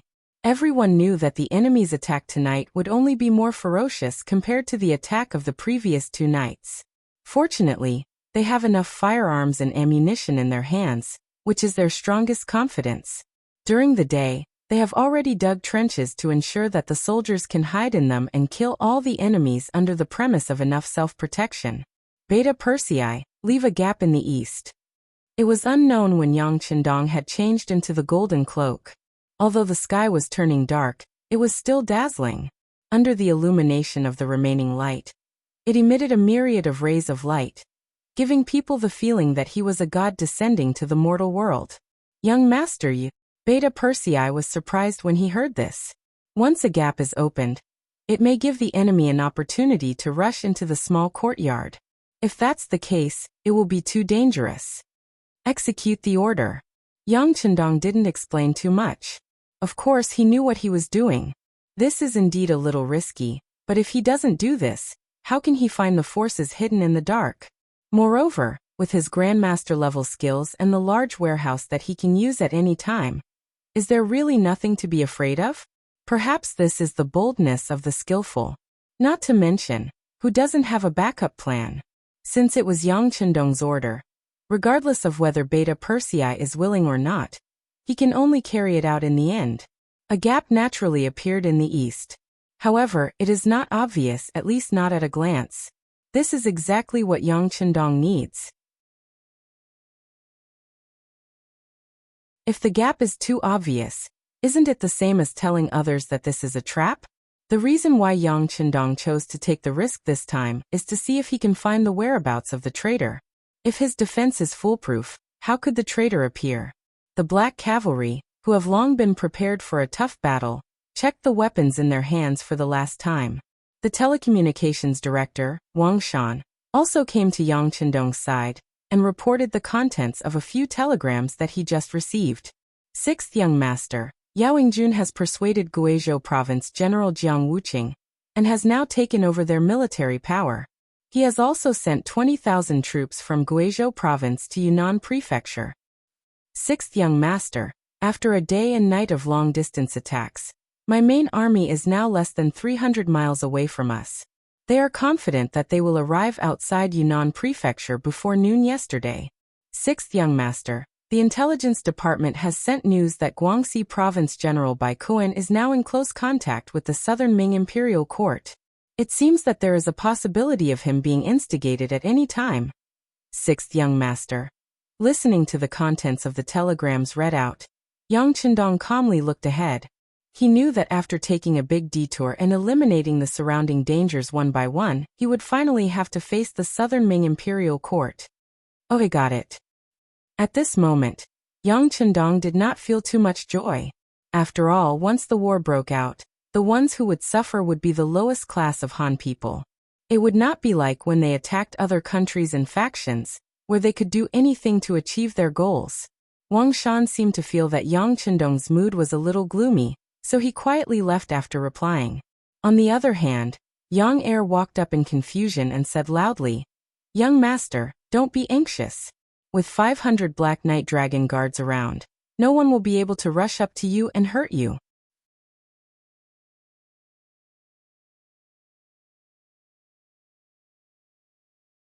Chapter 1575. His originally gloomy mood disappeared without a trace because of Beta Persei's interruption. But it was also at this moment that Yang Chendong thought of telling Beta Persei a few words. Otherwise, with this person's character, he would definitely ruin his grand plan. Beta Persei, if the enemy rushes in from the east later, young master, I will take them out of here, and you just need to guard this place well. Don't worry about me, understand?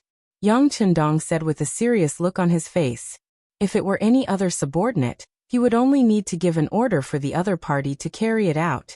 But facing Beta Persei, who was a straightforward person, some things had to be said more specifically. Beta Persei wanted to get to the bottom of this, but fortunately, he still knew his place and immediately shut his mouth. But this did not mean that he had given up. On the contrary, he said carefully, "Young master, isn't this too dangerous? Why don't you let Dao Xiao or Ba Daojiang lead the team? I'd better stay by your side." No need. In order to dispel Beta Persei's thoughts and not let him take the risk, Yang Chendong said in a very decisive tone, "It's not like you don't know young master's speed. You can't keep up with me. Okay, just follow orders." Beta Persei's face immediately fell when he heard that he couldn't keep up. In terms of skill and strength, the Yang faction could be considered to be full of talents. Yang Er was considered to be one of the top existences. There were very few people who could convince him to submit. Yang Chendong was an exception. The two of them had exchanged countless moves in private. In the past, they could deal with each other once or twice, but now they could not even last one round against Beta Persei. This made Beta Persei angry and happy at the same time. He was angry because his skills were too weak. He should have been protecting the young master. However, most of the time, he had become an existence akin to a decoration. This made him, who boasted that he was strong enough to establish himself with his fists and feet, lose face. He was happy that the young master had such shocking skills. His safety was guaranteed, so he didn't have to worry so much. In terms of skill, he was indeed not on the same level as Yang Chendong. Although he was reluctant, Beta Persei still agreed. Yes, young master, but you must be careful. Don't worry. I know what I'm doing. Yang Chendong also breathed a sigh of relief. He was really worried that Beta Persei would disregard his orders and follow him. If that was the case, he would not be able to say anything about Beta Persei's loyalty. Now that he was on his own, he didn't have to worry so much.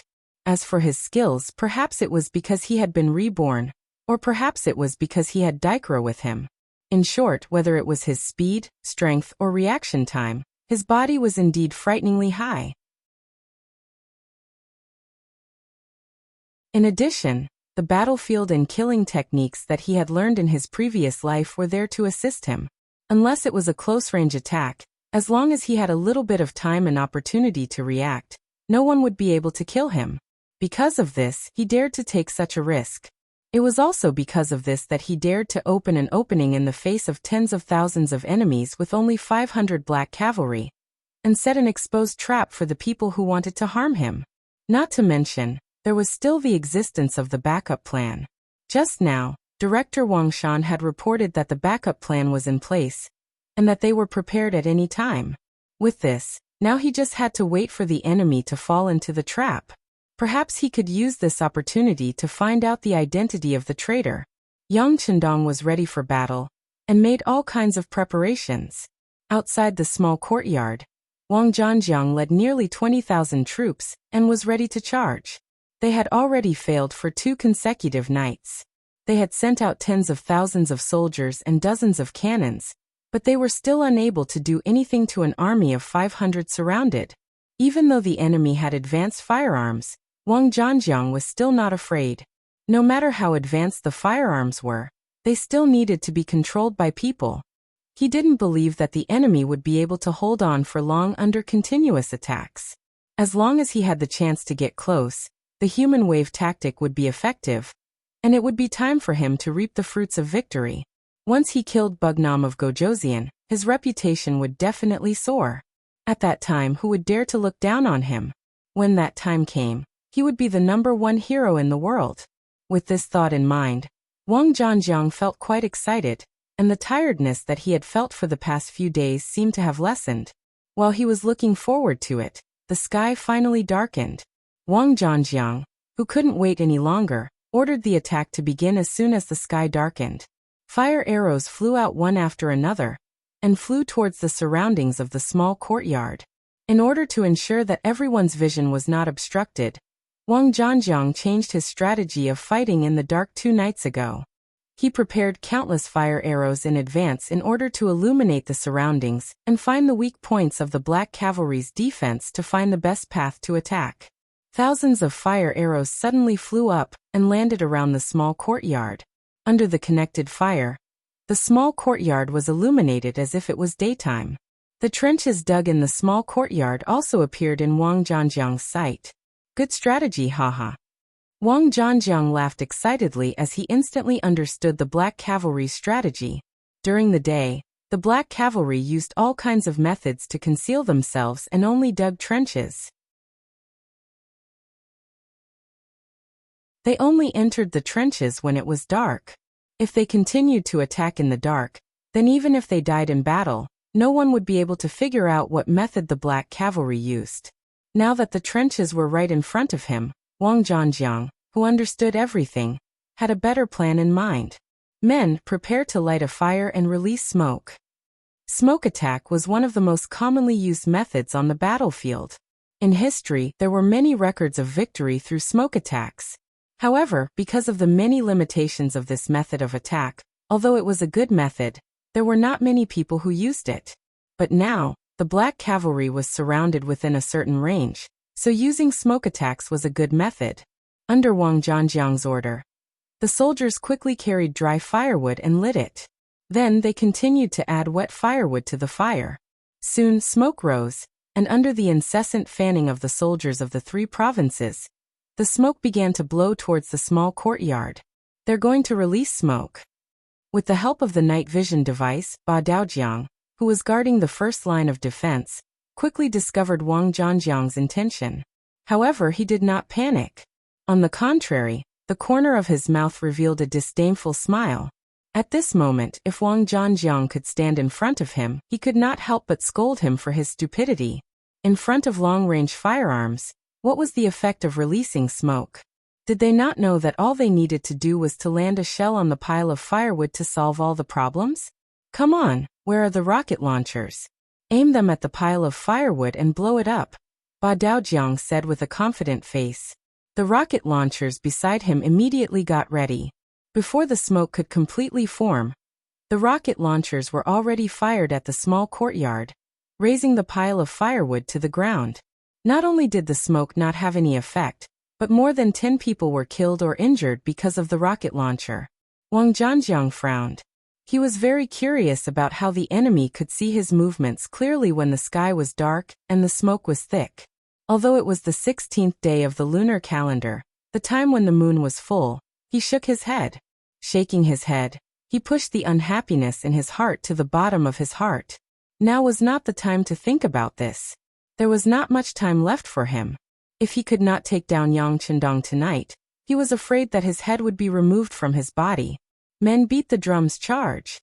Under the illumination of the moonlight, accompanied by the flames everywhere, the soldiers of the 3 provinces began their suicidal charge. Just like a few days ago, the black shadows were everywhere. The soldiers of the 3 provinces pressed forward with a fearless look. Under the supervision of Wang Zhanjiang, the soldiers reluctantly charged forward. Open fire. The 500 black cavalry soldiers were naturally not going to be polite. With a shout, Ba Daojiang, who was in charge of the first line of defense, gave the order to open fire. In fact, after 2 days of fighting, the number of black cavalry soldiers was less than 500. To be precise, 13 soldiers were injured to varying degrees and could no longer participate in the battle. They could only stay in the main courtyard with Yang Chendong. Even so, the 487 black cavalry soldiers were armed with all kinds of advanced firearms. They were like a piece of metal, preventing the soldiers of the 3 provinces from approaching from all directions. Dense gunshots rang out, and the black shadows fell one by one. This battle made everyone realize the importance of weapons. When the weapons were advanced to a certain extent, it was already impossible to make up for it with manpower. The gunshots continued, and the casualties of the 3 provinces continued to increase. When the news reached the ears of General Wang Zhanjiang, he was calm like an old monk and did not even frown. All of this was within his expectations. Although he did not understand where the black cavalry got the firearms and ammunition, he had no choice. In a battle of life and death, in order to give Zhu Huihua an explanation, even if he had to sacrifice all of his soldiers, so what? As long as he could get rid of Yang Chendong, all of this was worth it in his eyes. A general's success was built on thousands of bones. At this moment, there was a clear reflection of the cruelty of war.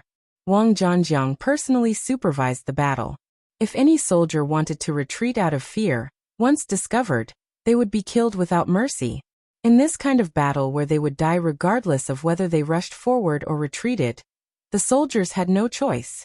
After getting used to obeying orders, they could only hope that they would be lucky enough to break through the blockade of the black cavalry and rush into the small courtyard. The soldiers of the 3 provincial armies, who had no other choice, showed the madness that they should have when they only had one path left to charge. Although the number of dead and injured soldiers kept increasing, after paying a huge price, they finally got closer and closer to the defending Black Knight Dragon Guards. When they were within an arrow's range, All kinds of bows and arrows began to fly, and the pressure began to increase. You're tuning in to the Lee May's Sword of Destiny YouTube channel.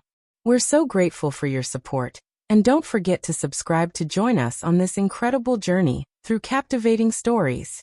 Your generosity through donations truly makes a world of difference, as it's the primary source of revenue that allows me to expand and enhance this channel for you.